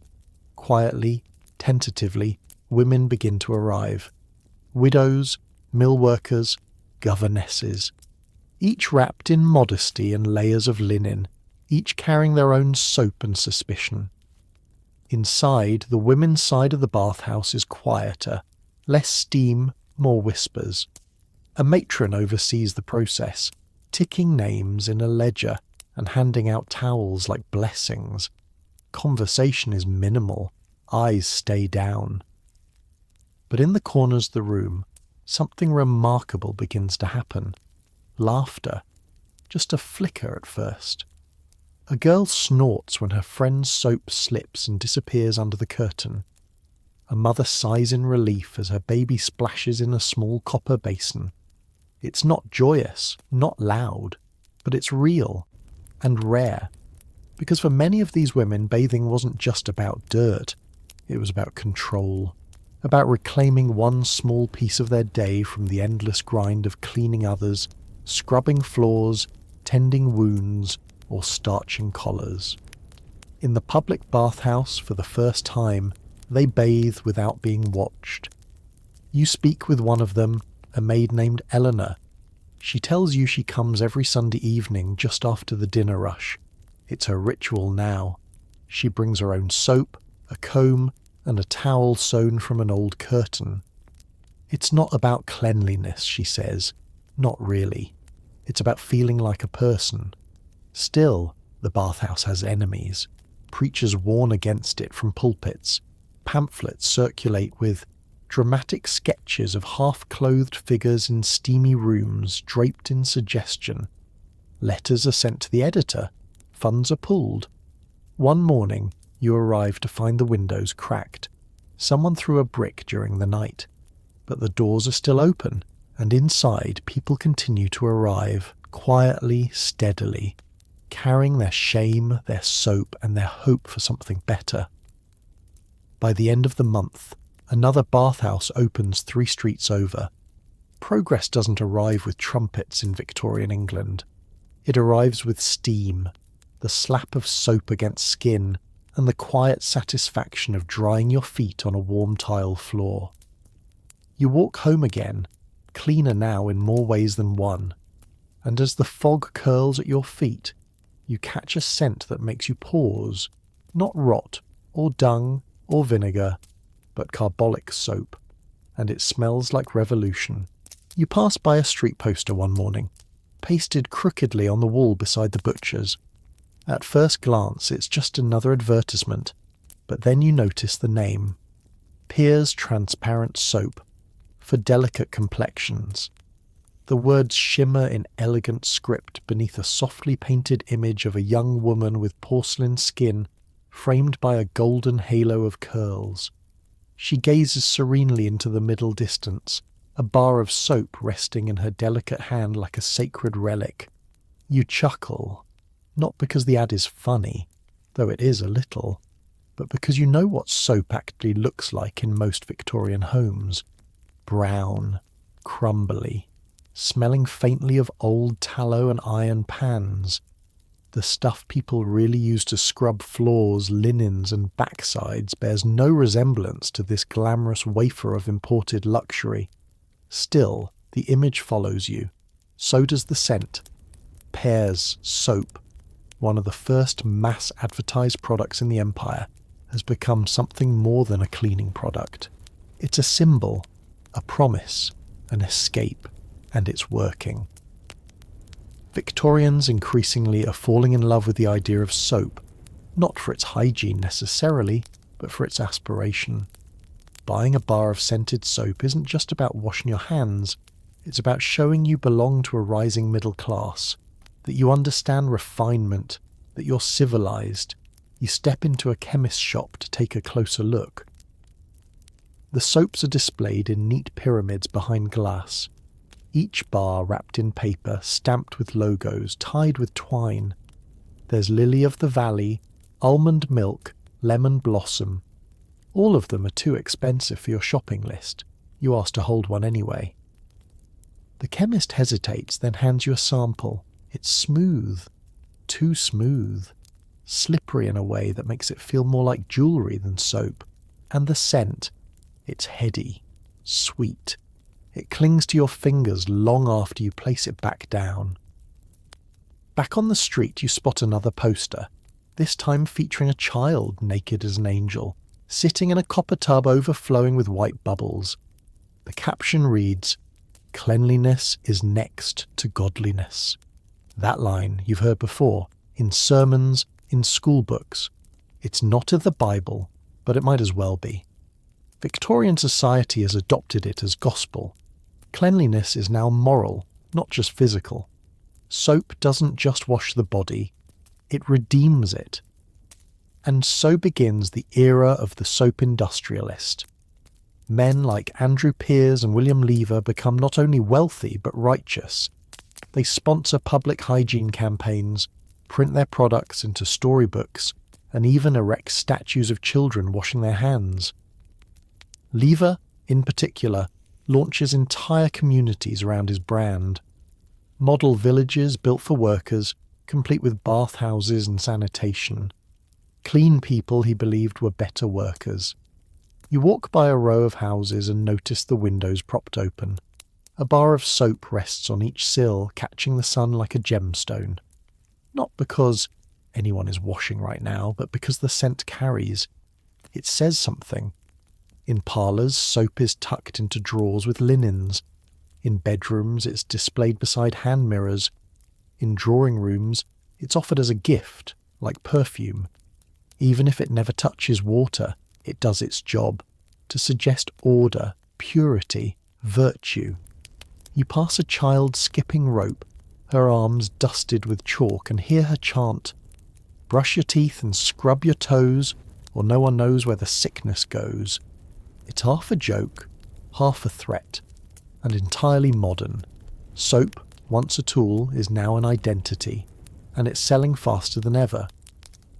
The next day, you find yourself in a boarding house parlour where 3 women sit gossiping over teacups, each clutching a different brand of scented soap like it's a social badge. One boasts of her imported French rosewater bar. The other swears by goat's milk and oatmeal cakes.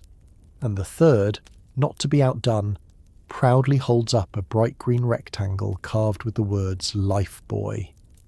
"Disinfects as it cleans," she says with satisfaction, as if quoting scripture. You try not to smile. These soaps might not be used every day, or at all, but their presence is meaningful. In Victorian society, soap had become an emblem of personal discipline, social aspiration, and moral standing.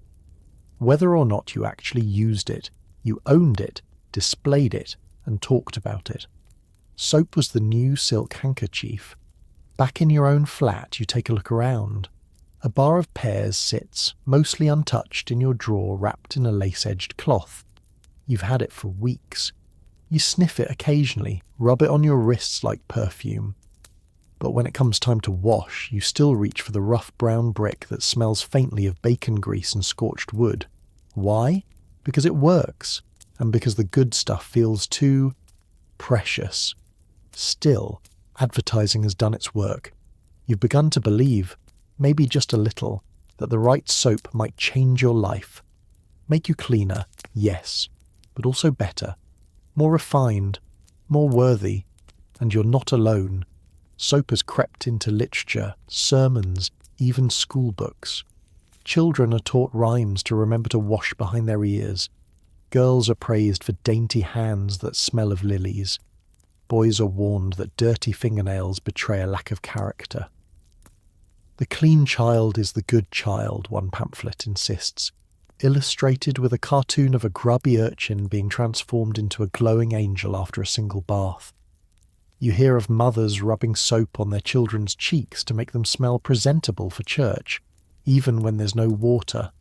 Of brides receiving soap cakes carved with their initials, tucked into their trousseau alongside lace and linen. Of entire schoolrooms disciplined with soap. Mouths washed out for swearing, hands scrubbed raw for idleness, collars whitened with a vengeance. But the flip side of this soap mania is shame. If you're dirty, it's not because you're poor, it's because you're immoral. If your clothes stink, your sheets are yellow, your hair oily, well, that must be a failure of character. Cleanliness is no longer just good, it's mandatory. And if you can't afford it, or don't have time, that's your burden to bear.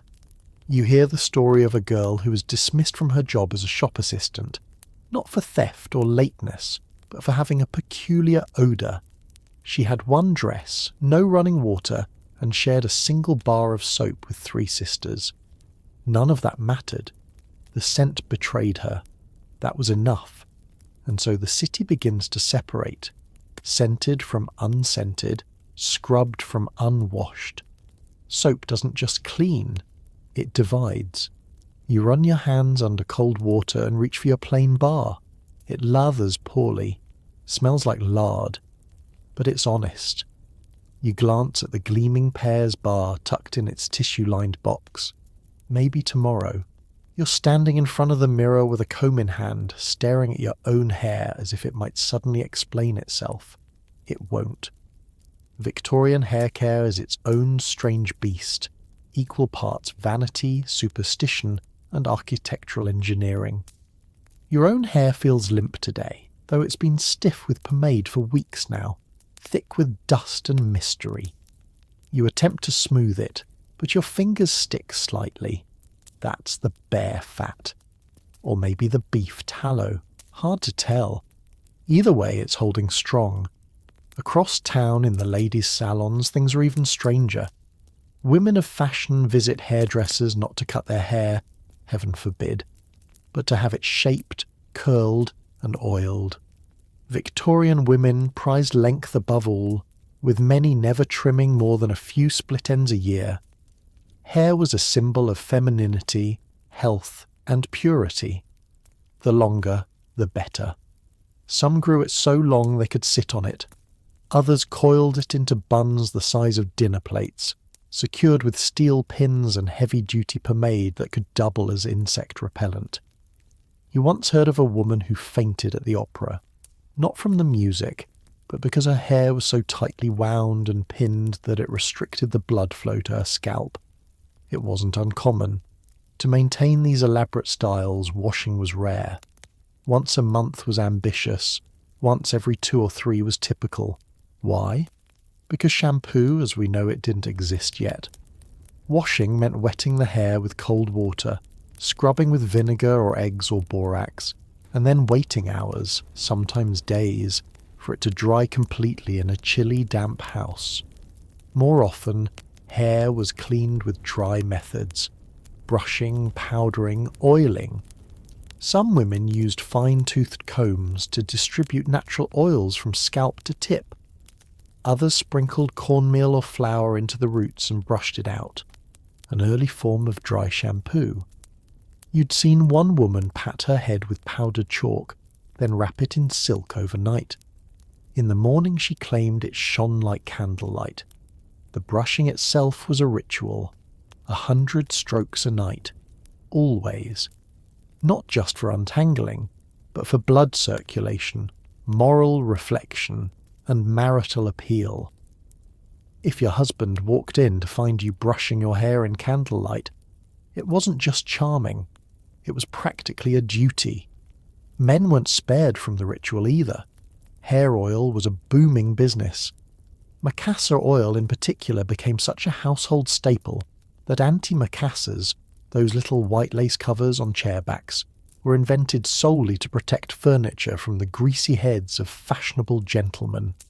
You once sat in a railway car behind a man whose pomade left an oily halo on the seat headrest.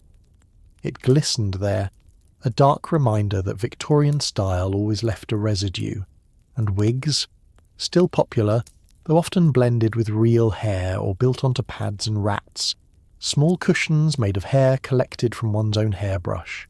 Yes, you read that right. You'd gather the stray hairs from your comb each day, stuff them into a little net, and use that net to bulk up your hairstyle. Efficient, slightly horrifying, very Victorian. You glance again at your reflection. The comb snags slightly in the back. You tug gently, wince, then give up.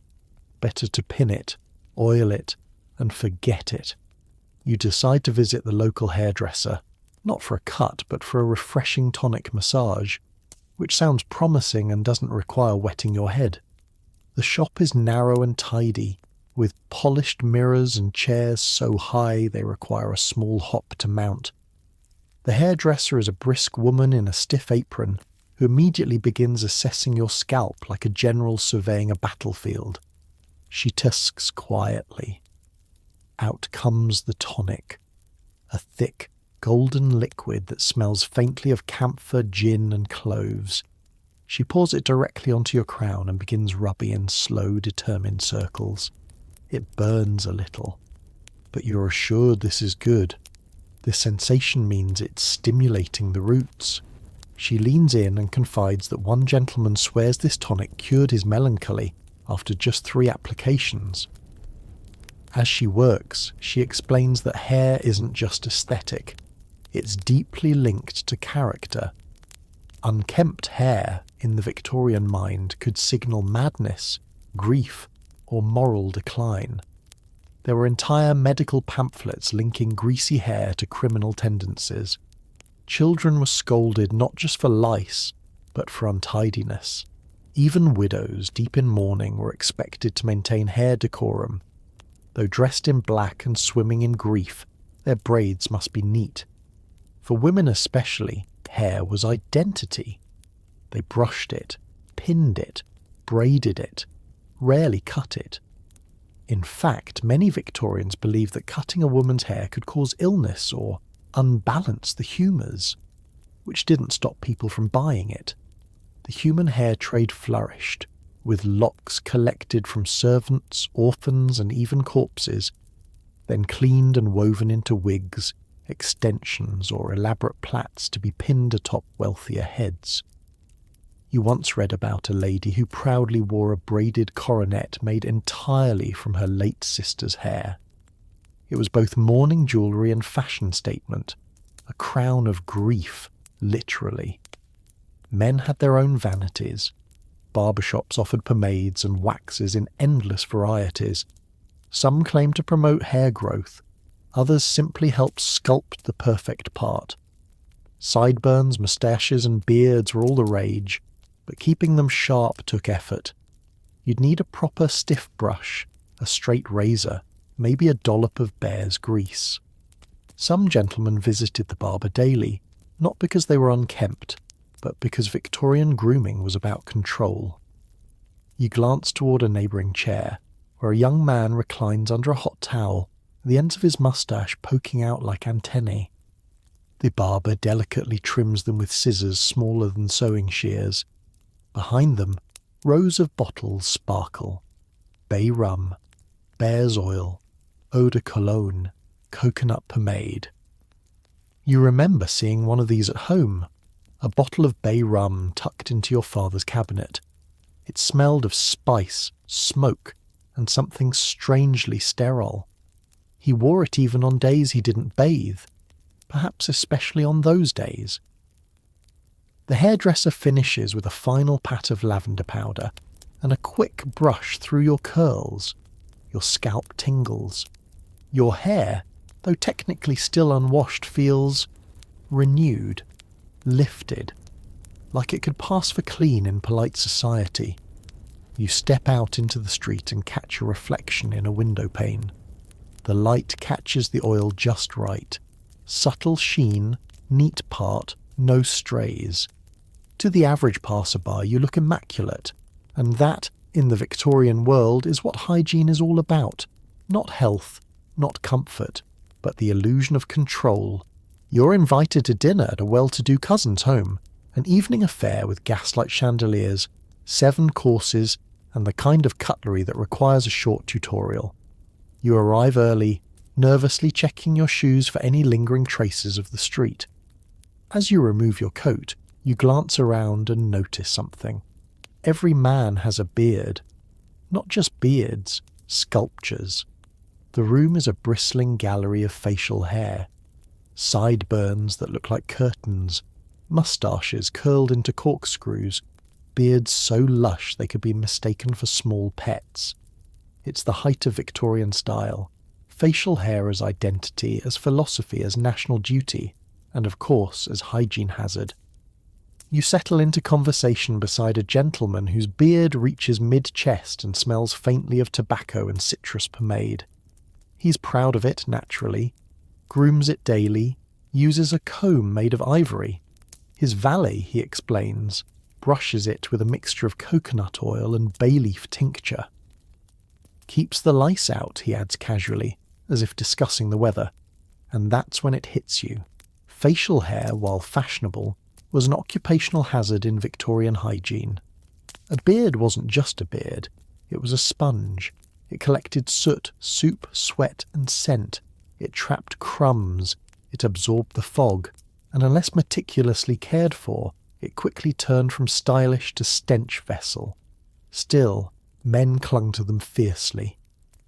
A clean-shaven face in many circles was associated with immaturity or worse, foreignness. During the Crimean War, soldiers returned with thick beards, practical protection against cold, and the trend caught fire. Even clergymen, once stern advocates of smooth chins, began to sport whiskers as symbols of gravitas. You excuse yourself to the washroom and catch your own reflection. You've been cultivating a modest moustache. Not too wild, not too sparse, but you suddenly feel inadequate next to the Victorian giants downstairs. You consider applying more pomade, but think better of it. One sneeze and it might slide right off your lip. Back at the table, soup is served. A gentleman to your right dabs delicately at his beard after each sip, an embroidered napkin folded like origami. Across from you, another has given up entirely, his beard already tinted with consommé. You hear rumours of special beard bibs sold in London shops, lace-lined pockets that draped beneath the chin for meals. One particularly enterprising soul invented the moustache spoon, a shallow bowl with a metal guard that protected facial hair from immersion. Brilliant, slightly absurd, entirely Victorian, but it wasn't all fashion and food stains. Barbershops flourished in this era, acting as both grooming parlours and informal clinics. A barber could trim your whiskers, lance your boil and extract your tooth all in one visit. You'd leave with a sharper beard and a lighter head. And the tools? Unsterilised, of course. Just a quick rinse in cold water and back into the leather. Pouch. You remember hearing about pogonotomy, the art of beard shaping. Some barbers trained in it the way surgeons trained in dissection. There were diagrams, rules, angles. A gentleman's beard had to suit the shape of his face, his station, and even his politics. Radical thinkers favoured the wild, prophet-like beard. Conservatives preferred neatly squared bristles. Everyone judged. Even Queen Victoria had opinions. She reportedly disliked beards, so naturally half the court grew them out in quiet rebellion. You return to your seat, now hyper-aware of every crumb near your lips. You dab, you smooth, you sip carefully, and you wonder how anyone with a beard ever gets anything clean again. Dinner winds on through courses of jellied meats, over-boiled greens and desserts that wobble with alarming enthusiasm. But the longer you sit, the more you realise this isn't just a meal, it's a showcase. Not of food, necessarily, but of maintenance. Each guest has brought their best version of themselves to the table, and nowhere is that more evident than in the grooming. The women across the table don't just wear gowns, they wear armour, corsets cinched to fainting point, gloves to hide calluses, and faces powdered into porcelain stillness. Their hair is sculpted like museum pieces, often with pieces of someone else's hair tucked into the structure. Postiche and hair pieces woven seamlessly into their own. It's beautiful, immaculate, and itchy, you suspect. But tonight, the attention is on the men. More specifically, their beards. You can't help but study them now. The ginger fan beard streaked with streaks of coal dust. The narrow, blade-like mutton chops perfectly oiled and not moving despite the heat of the room. The long wizard-like beard that rests dangerously close to the gravy boat. You overhear two gentlemen debating the best method for removing cinder flecks from a moustache. Damp cloth with a twist of lemon peel, one swears. A clean shaving brush with stiff bristles, the other insists. Neither considers washing it. That would be too drastic. Victorians didn't wash their beards with water the way we do now. It was feared that frequent wetting might encourage rheumatism or facial weakness. Instead, they used oils, combs and powders to keep the beard presentable, and hopefully scented. Some barbers offered beard steaming, where a man would sit beneath a perfumed towel while his face was fumigated like an old carpet. And yet, despite all this attention, beards remained problematic. Doctors of the era worried that thick facial hair trapped morbid exhalations close to the mouth. There were debates in medical journals. Could beards cause illness, or perhaps protect against it? One surgeon argued that a well-groomed moustache filtered out harmful vapours. Another claimed beards were reservoirs of contagion. The beards, for their part, stayed silent. The conversation at dinner turns briefly to health, and someone mentions the recent typhoid outbreak near the river. One woman coughs politely into a lace handkerchief. Another gentleman excuses himself to sniff from a small vial of smelling salts. You glance around, wondering how many microbes are currently living in the collective beards surrounding you. Probably thousands. But no one speaks of that. Instead, they discuss trimming schedules, new styles from Paris, and a particular barber in Knightsbridge who sculpts beards like the frieze of a Greek temple. A man with a goatee shaped like a garden trowel claims he hasn't been clean-shaven since 1849. Felt like a baby mouse, he says with a shudder. You try not to imagine it. Dessert is served, something soft and custardy, and you notice several men angle their spoons sideways, careful not to let the cream touch their whiskers. It's a dance, really. A delicate performance of precision, dignity, and control. And then one poor soul sneezes. It happens so fast no one speaks. A ripple of discomfort passes around the table. His beard glistens slightly in the gaslight. He dabs it once with a napkin, then again, then pretends nothing happened. Everyone pretends with him. Because in Victorian hygiene, sometimes the greatest courtesy is silence. You rise with the others after the final toast, feeling strangely grateful for your modest moustache. No trimmings, no curlers, no custard residue. Just a quiet, tidy patch above the lip, one you can keep to yourself. The morning after the dinner party, you take a long walk through a quieter part of town. Chimney smoke hangs low, and the streets are still damp from a midnight drizzle. You pass a row of iron railings, behind which lace curtains flutter and boots rest on stoops. There's a hush here, a kind of paused breath. But behind these polished facades lies a world no Victorian guidebook dares describe. The reality of women's personal hygiene. You stop at a small apothecary window where, alongside tins of tooth powder and smelling salts, a discreet display of ladies' health items rests behind fogged glass. Most are labelled vaguely, for the female constitution, to calm irregularities, or for monthly troubles. Bottles tinted blue and green, tonics sealed with wax, all mysterious, all coded. Because Victorian society was built on not speaking about women's bodies, a man might talk freely of gout, indigestion, even boils. But a woman, her ailments were cloaked in euphemism. She didn't sweat, she glowed. She didn't menstruate, she had her courses. And heaven help the girl who needed to wash herself. In most households, especially among the middle and upper classes, discussing feminine cleanliness was taboo. Girls were expected to figure things out silently, watching their mothers or sisters, perhaps catching hints from whispered conversations between maids. Even bathing required negotiation. A daughter might have to wait until late evening to use the copper tub, long after the rest of the household had gone to bed. Privacy was more precious than hot water, and the water wasn't always clean, or warm, or safe. In some parts of the city, women fetched water from public pumps miles away, filling basins late at night and carrying them up flights of stairs just for the chance to rinse away the day. Underneath their gowns, corsets and petticoats, women wore chemises, long cotton slips that served as both undergarment and shield. These were not washed often. Changing them daily was considered excessive and wasteful, once or twice a week at best, and sanitary products, primitive at best. Some women used folded rags pinned in place with safety pins.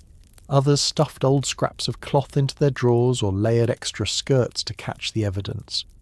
There were no adhesive pads, no modern protection. Everything had to be washed by hand in secret and dried away from the eyes of men or even other women. You remember hearing about one household that had a special basket, painted blue, for those cloths. It was kept in a linen cupboard behind the stairs. If a male servant so much as touched it, he could be dismissed for impropriety. Even the discomforts were silenced. Cramps, hysteria, backaches, nervous disposition, fainting spells, poor blood. Nearly every real symptom was written off as a feminine flaw, something to be endured, never explained. You walk past a dressmaker's shop and notice a corset displayed in the window, sleek, narrow, lethal. Women tightened these until their ribs compressed, their organs shifted, their breathing shortened. Combine that with poor ventilation, rarely washed undergarments, and long hours standing or sitting still, and you begin to understand the real meaning of ladylike exhaustion. And still, women were expected to glow, to smell of roses, to be clean, serene, and utterly uncomplaining. You pause outside the shop a moment longer, imagining the woman who wears that corset, how long she's gone without bathing, how many pins are holding her modesty in place, and how many things about her own body she's never been allowed to say aloud. You step into a quiet courtyard, where laundry flaps gently between buildings, women's underthings hung discreetly behind bed sheets, out of sight from any public path. It's not just modesty, it's strategy. A woman's hygiene, especially anything related to menstruation or bodily care, is something to be hidden, implied, never acknowledged outright. Even the soap she uses might be labelled delicate cleanser or refined powder. No one dares call it what it is. No one asks how often she washes there. Even among sisters, certain questions go unspoken. And yet, the reality of being a woman in Victorian England meant constant physical discomfort. Corsets rubbed sores into hips and ribs. Stiff petticoats trapped heat in the summer and moisture in the rain. Underlayers grew sour and the cotton chemise clung with perspiration. But to complain, to smell, that was unacceptable. So women layered on powders, lotions and scent, anything to mask the evidence. Violet water, orange blossom, orris root. One popular ladies' perfume promised to guard against distasteful sensations. Translation, it covered body odour. You once heard of a governess who created her own personal rinse by steeping dried petals in gin. She bathed only once a month, but misted her chemise daily with her secret potion, then pressed it to dry beneath the bedclothes.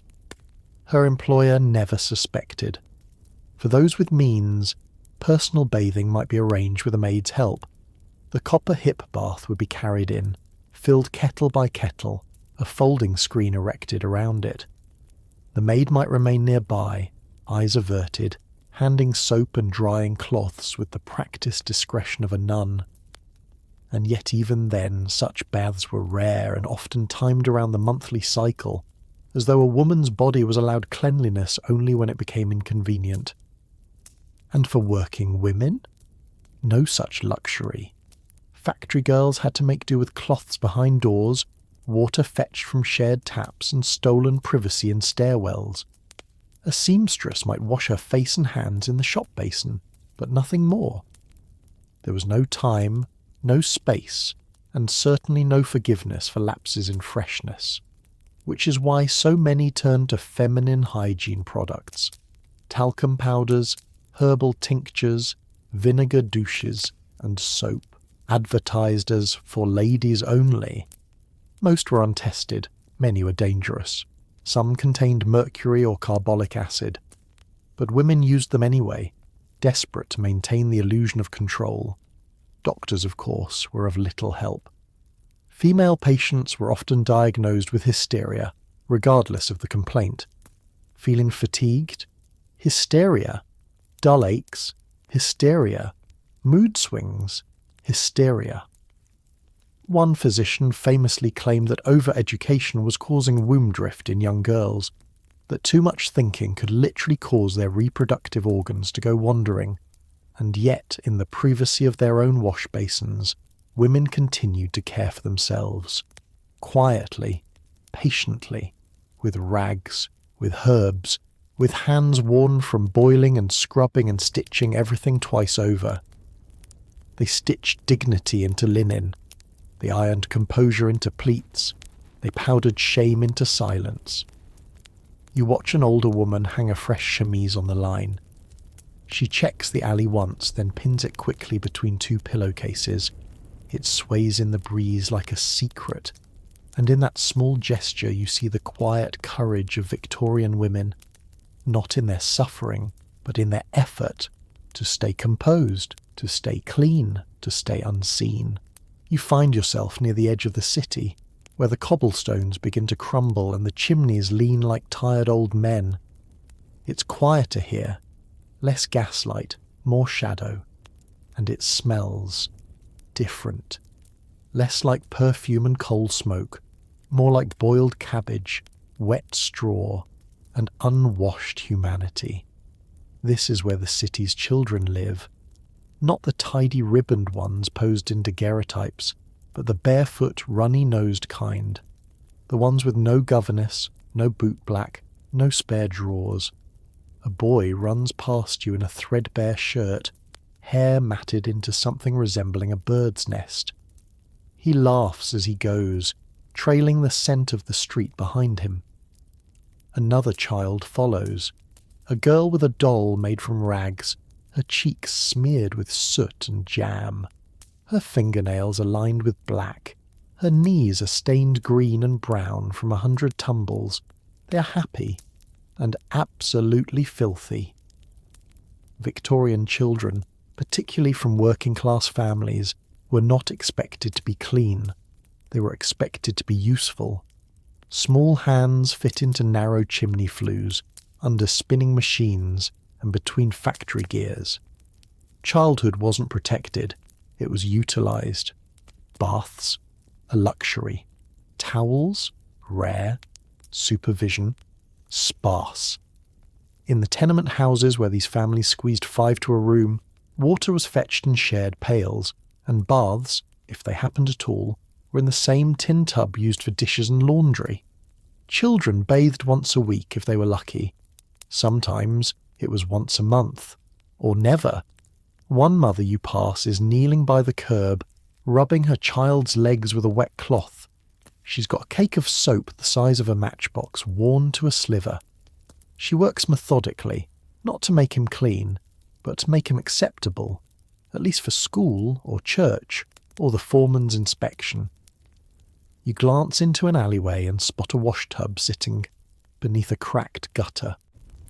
Rain has filled it halfway, and 3 boys are taking turns splashing their faces. One snorts with laughter, shaking water from his hair like a dog. It might be the only bath he gets this week. School teachers often performed hygiene inspections, lifting collars, peeking behind ears, checking fingernails for black crescents of sin. Children who failed might be punished, or worse, sent home in shame. Girls were expected to wear pinafores over stained dresses, boys to comb their hair with broken combs or fingers, and lice, a daily reality. Nits combed out with vinegar-soaked rags, heads shaved in despair or desperation. Many children wore hats even indoors, not for fashion but for containment. You see a small boy wiping his face with his sleeve before approaching a vendor. His hands leave streaks. The vendor doesn't flinch. No one does. Dirt is currency here. It's not a mark of neglect, but of effort, of existence. Even play is filthy. Mud pies are not a metaphor, they're lunch games. Stones are toys. Rats are sometimes named. And yet, there's laughter. Real laughter, not the polite. Giggle of parlours, but the unfiltered kind that comes from belly and lungs and scraped knees. Children leap over puddles with wild glee, shriek at invisible monsters, collapse in piles of dust. They don't smell of violets. They don't brush their teeth. They don't own soap. But they live, loudly, freely. And in the narrow alleys of Victorian England, life often mattered more than cleanliness. Later that day, you visit a ragged school, a charity-run classroom tucked behind a chapel, built for children too poor to pay tuition. The walls are damp, the windows weep, and the air inside is dense with chalk, wet wool, and something sour that clings to every bench. A dozen children sit hunched over slates, hands red from the cold, necks marked with grime their collars can't quite cover. One boy scratches absently at his scalp. Another picks at his fingernails with a piece of slate, the black half-moons stubborn beneath the tips. The teacher, a weary woman with the air of a long-suffering saint, doesn't flinch. She's used to it. Probably carries lice powder in her apron. During reading hour, a girl in the back begins to cough, a deep, rattling sound that makes the other children shift uneasily. She buries her face in a rag and wipes her nose on her sleeve. No one moves. There's no soap, no tissues, no spare water. Just a moment of silence, then the reading resumes.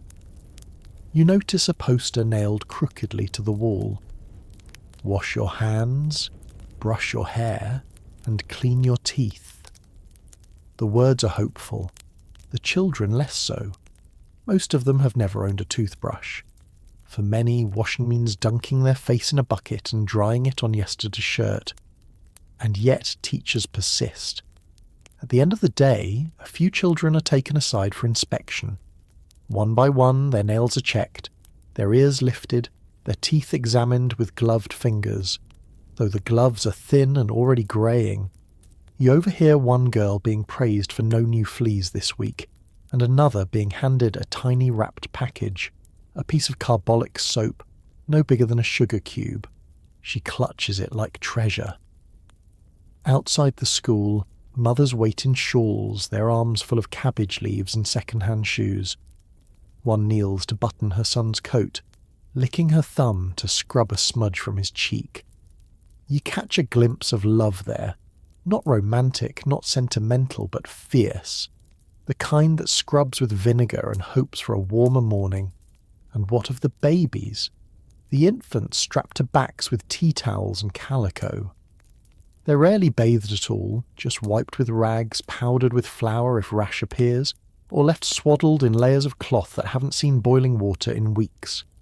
Diapers are rinsed maybe, but often reused until they fall apart. And no one talks about the smell.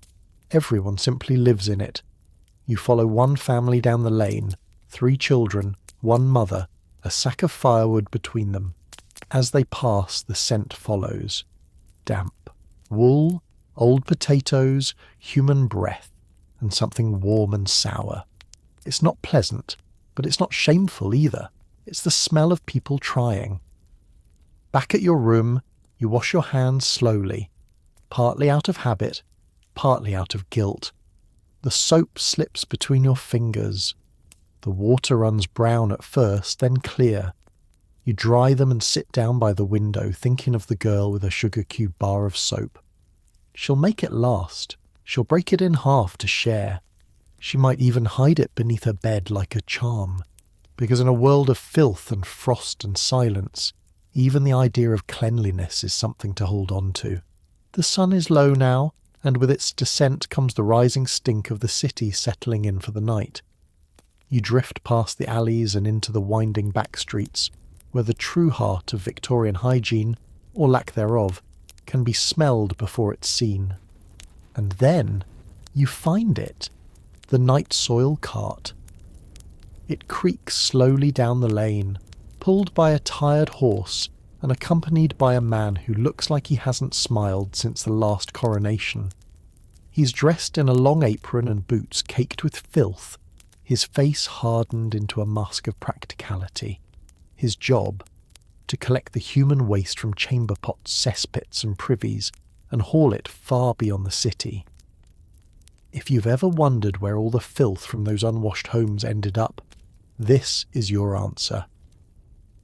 Victorian London had no proper sewer system until well into the second half of the 19th century.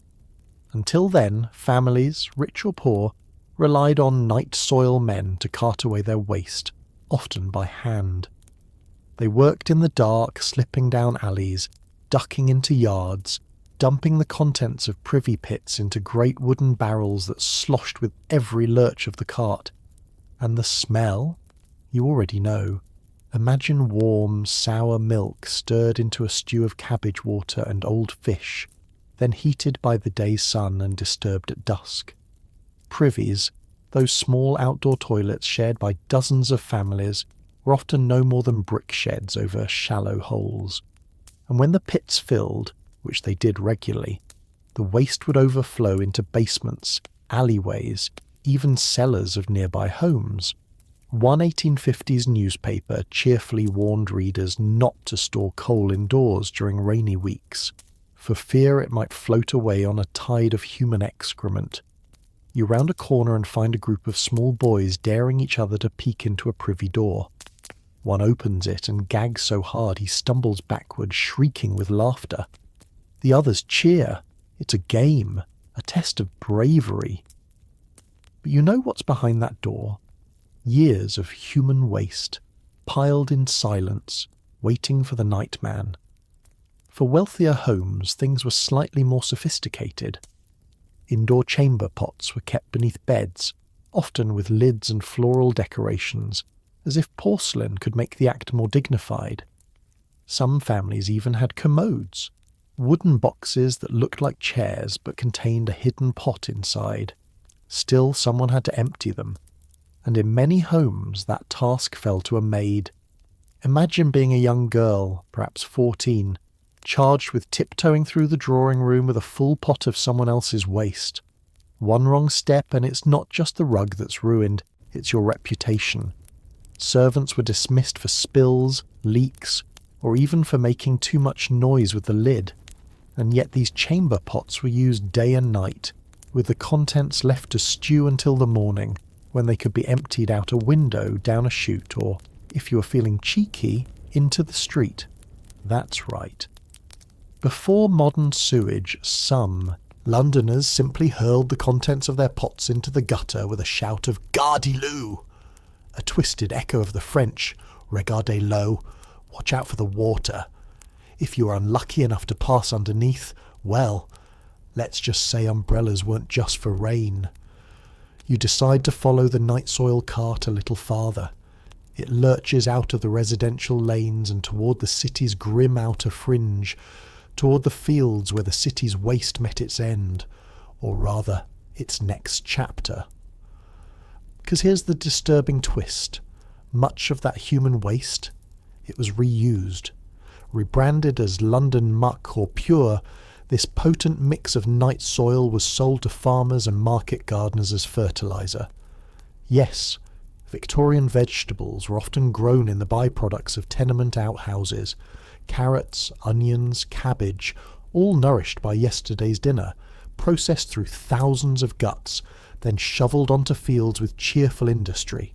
It was economical, it was efficient, and it was deeply, deeply unsanitary. You walk past one such cart now, where a man stands thigh-deep in what looks like mud, but isn't. He lifts a shovel with a practised flick and sprinkles a row of sprouts. The smell makes your teeth hurt, but the crop is thriving. In cities like London and Manchester, the sheer volume of human waste created logistical nightmares. It piled up faster than it could be removed. In summer, the smell was inescapable. In winter, frozen privies turned into dangerous towers of filth, brittle and sharp. There are records of icicles forming inside overflowing cesspits. Sometimes the problem became explosive, literally. Methane gas building up beneath old houses caused deadly fires or sudden blows to floorboards. One recorded case tells of a woman whose parlour was blown upward when the build-up beneath her floor caught fire from a dropped match. The insurance company blamed neglected infrastructure. She blamed the maid. Eventually, people started pushing for reform, and then came Joseph Bazalgette. In the mid-1800s, this civil engineer took one whiff of London's infamous Great Stink of 1858 and declared quite sensibly that enough was enough. Parliament sessions were suspended due to the unbearable smell wafting up from the Thames. Politicians tied vinegar-soaked rags over their faces, and Bazalgette, he got to work. What followed was one of the greatest engineering feats of the age, the construction of London's modern sewer system. Over 100 miles of brick-lined tunnels, designed not only to carry waste away from homes, but also out to sea. It was a project so monumental and so overdue that people wept at the opening ceremony. And yet, even after Basil gets sewers, old habits died hard. Many tenements weren't connected to the new system for years. Some landlords refused the cost, others simply didn't care. So the chamber pots remained, the buckets, the slop pails, the desperate children with handkerchiefs over their faces. You imagine a young girl again, walking carefully with a full pot. The handle is warm, her fingers slip, she clenches, she prays. Just 3 more steps to the chute. She makes it. Barely. In a city where filth was part of daily life, hygiene was a quiet victory, one earned inch by inch, breath by breath, shovel by shovel. And as you leave the muck-filled fields behind and return to your lodging house, the scent of soap and boiling water suddenly feels like a miracle. You close the door, light a candle and whisper thank you to the man who built the sewers, and maybe also to the girl who didn't spill the pot. You wake up in your modest Victorian lodging house to the sound of splashing. Again, not rain, not the bathhouse, but your neighbour, Mr. Barrow, dumping his morning slop into the alley below, with all the grace of a man hurling vengeance at the cobblestones. A moment later the familiar cry echoes, "Sorry below!" A full half-second after the contents fly. You wince. You know someone's bonnet just met its end. Now, fully awake, you begin your own routine. And this morning, for the first time in days, you're braving the public bathhouse. Your landlady's tin tub, after all, has grown suspiciously green around the edges, and the water in the ewer smells faintly of old herring. So you gather your things, towel, cake of soap, already used into a translucent wafer, and a spare shirt, and set off. The bathhouse stands at the edge of the high street, tucked between a pawn shop and a butcher who never stops shouting. A faded sign above the door reads, "Public Baths and Wash House. Men's entrance. Right. Women's left." This, you realise, is the Victorian compromise between sanitation and shame. By mid-century, cities like London and Manchester were slowly opening these public wash houses, clean spaces where the working classes could bathe for a small fee. It was part health crusade, part social reform, part war on body odour. Inside, the air is dense with steam and a faint tang of carbolic acid. You queue with a handful of others, none eager to chat, all clutching their soap and looking anywhere but at each other's faces. A woman in front of you has an old tea tin filled with lavender sprigs. The man behind you carries only a rag and a bar of yellow soap shaped like a brick. When it's your turn, an attendant leads you to a wooden cubicle with a metal tub. The door creaks, the walls drip, and a spider the size of a walnut watches you from a rafter. You try to ignore it. There is no running water. Instead, a spigot brings in cold, and you must summon hot water by the bucket, ladled from a boiler outside the main room and carried in by an underpaid boy who's seen too much. You hand him a coin and he delivers a single pail of heat. No eye contact, no judgment. You pour, mix, and, finally, step in. The water comes halfway up your calves. Your knees poke out like pale cliffs. But it's warm, and in that moment it feels like luxury. The soap barely lathers, but the scent is enough to lift your spirits. You scrub your arms, your legs, your neck. You avoid your feet. They're always last. Victorians weren't known for full-body bathing. Even in public houses like this, many people wash just face, hands, and underarms and undercarriages, as they discreetly phrase it. To bathe fully was rare. To do it weekly? A sign you were very fancy or very peculiar. As you rinse, a strange sound comes from the next cubicle. Humming. A woman's voice, soft and shaky, singing an old folk tune. You smile. It echoes against the tile and disappears into the steam. You pour your last ladle of hot water over your head. Clean, for now. Refreshed but blinking from the heat, you step out into the common dressing area of the bathhouse. The air here is cooler, but it carries the unmistakable scent of damp wool and mildewed floorboards, proof that even cleanliness in the Victorian age came wrapped in a little grime. You pat your hair with a coarse towel and glance into a spotted mirror. Your cheeks glow pink, and for a moment you feel something close to pride. You've survived a public bath, with dignity mostly intact. Not everyone inside has had the same luck. You spot a boy no older than 12 trying to wring out his socks in secret, only to drop one in a puddle left by the previous bather. He groans but doesn't complain. A woman nearby wraps her clean body in a shawl that hasn't been washed in weeks. Clean skin, dirty fabric, a common Victorian paradox. As you redress, you overhear two elderly women whispering near the furnace. One mentions Her Majesty the Queen, yes, that Queen, and how she bathed only once a month, whether she needed to or not. The other snorts and replies, "More than my Reginald." They chuckle, then wince. The seats are cold. And you begin to realise something peculiar. Even royalty wasn't immune to questionable hygiene. In fact, Queen Victoria herself had famously conflicted habits. While she promoted soap brands like Peers in royal advertisements, posing demurely next to pastel-wrapped bars, her own bathing routine was infrequent, and her court was not known for freshness. Prince Albert, on the other hand, was rather fond of cologne and clean shirts, which made him an unusual standout among his peers. Palaces like Buckingham weren't immune to filth either. Indoor plumbing was a late luxury, and even once installed it didn't guarantee sanitation. Water closets were prone to blockage. Waste pipes often led, poorly, into surrounding moats or underground chambers, and the stench sometimes reached the halls of state. You imagine a well-dressed duchess gliding across the ballroom floor, perfumed and powdered, only to slip into a corridor with a draught strong enough to carry the scent of the entire East Wing's plumbing. No wonder they carried fans. No wonder they fainted. Royal laundries were another odd corner of Victorian hygiene.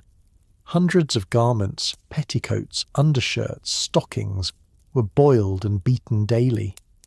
But the process was brutal, and delicate items often shrank, tore or disintegrated.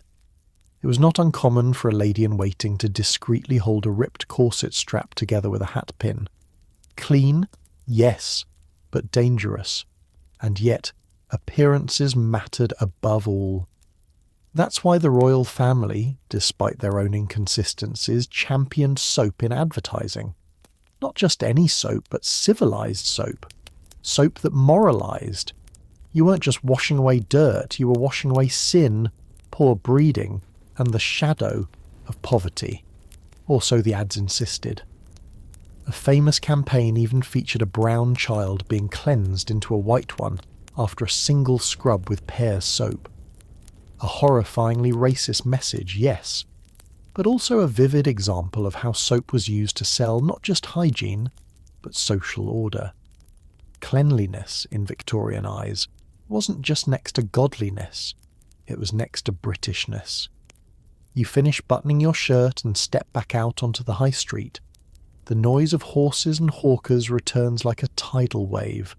A sooty boy sells roasted chestnuts near the curb.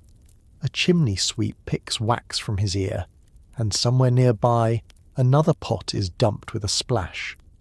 But you walk differently now, a little taller, a little cleaner. For at least the next few hours you're one of the fragrant few. You're walking home beneath a grey slanted sky, when your foot sinks slightly into something soft. Not quite mud, not quite solid.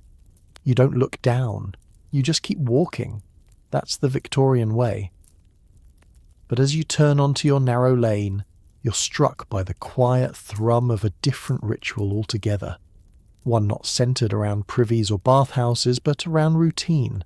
And routine in this era is sacred, especially when it comes to cleanliness that isn't really about being clean at all. You pass a woman on her knees, scrubbing the same front step she scrubs every morning, the same brick, the same square. With a brush worn down to a sad little nub, her apron is soaked, her face is lined, but she hums as she works.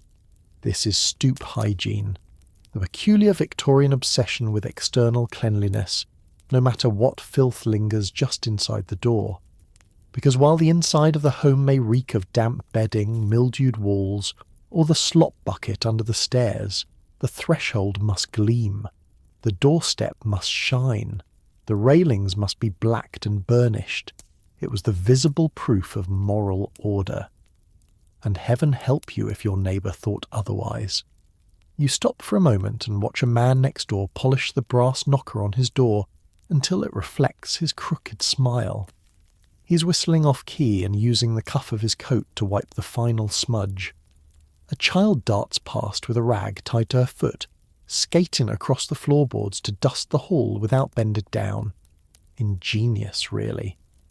Inside many working-class homes, it wasn't full-body cleanliness that mattered. It was the visible zones, collars, cuffs, boots, hands. These were the markers people judged you by on the street and in church.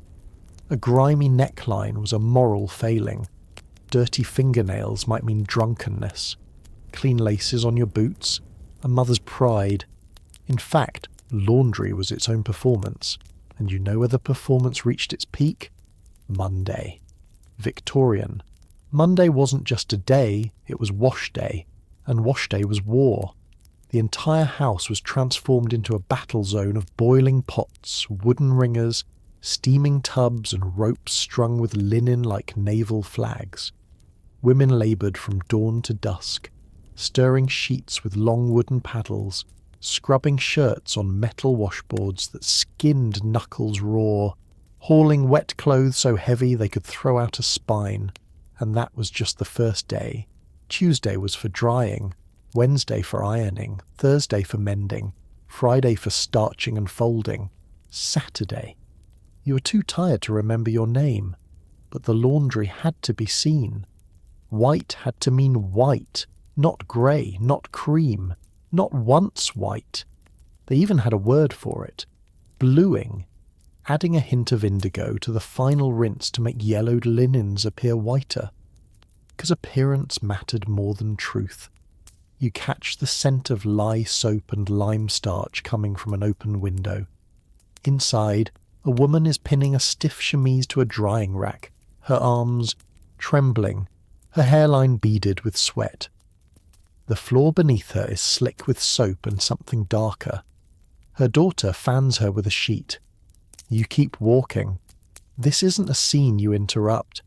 You follow the smell of starch and boiling water as it drifts down the alley, where lines of laundry stretch between crooked chimneys like sagging prayer flags. Shirts, petticoats, stockings, all stiff and trembling in the damp breeze. A cat slinks beneath a flannel underskirt. Someone coughs behind a curtain. Welcome to the backyards of Victorian Hygiene, the real stage upon which domestic virtue was measured. Because behind every polished front stoop was a yard piled with ashes, buckets and laundry lines. And behind every dainty white bonnet was a week's worth of blisters and bruised knuckles. You step past a row of galvanized wash tubs, some empty, some still warm.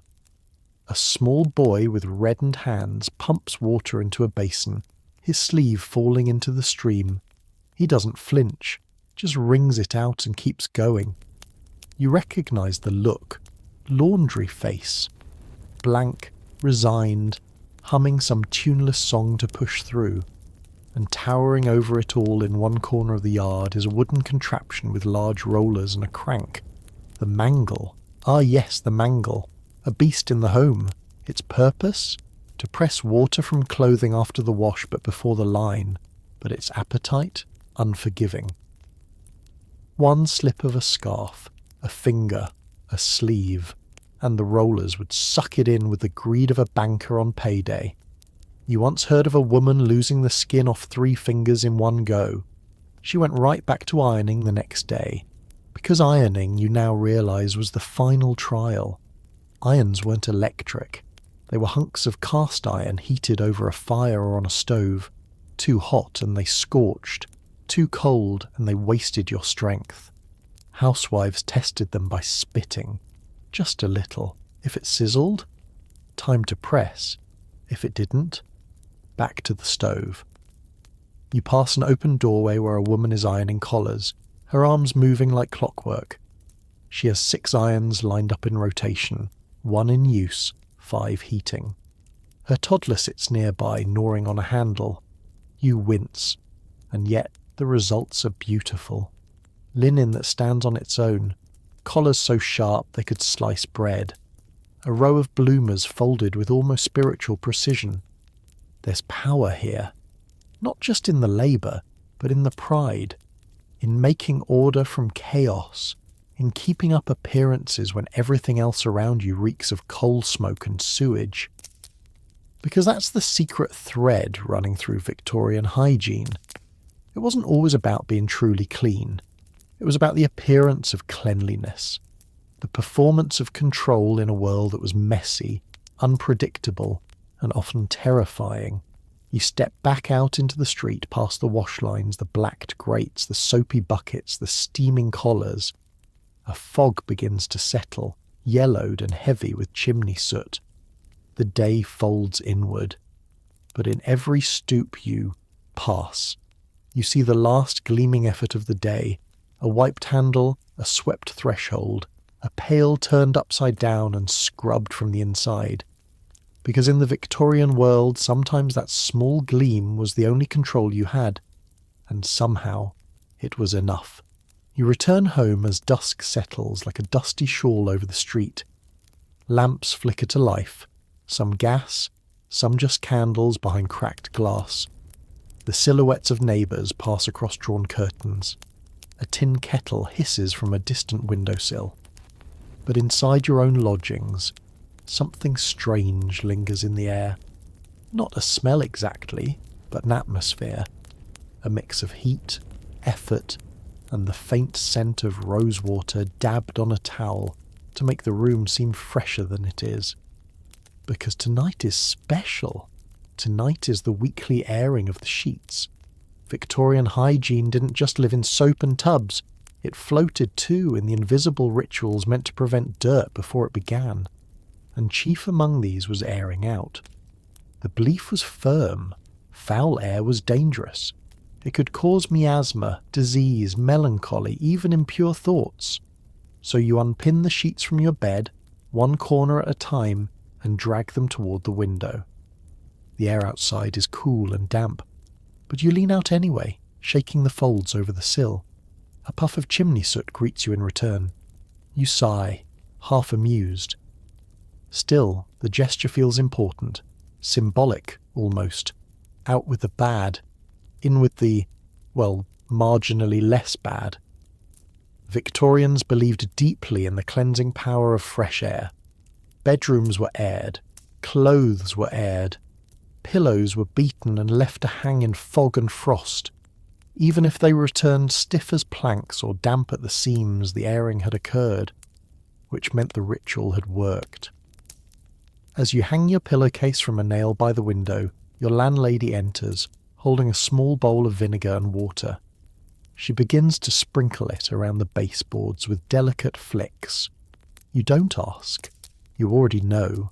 It's for the lice. Because here's the thing they don't write in the polite novels.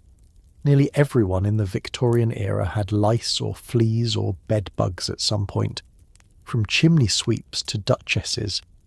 There was no shame in it, just a quiet understanding and a vast economy of homemade remedies, turpentine-soaked combs, camphor sachets, vinegar rinses, and mysterious powders from the chemist's shelf.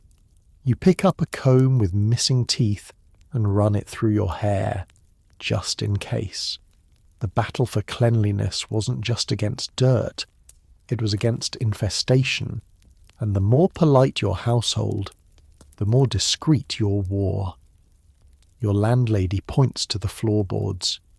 "They're moving again," she whispers. You pretend not to hear.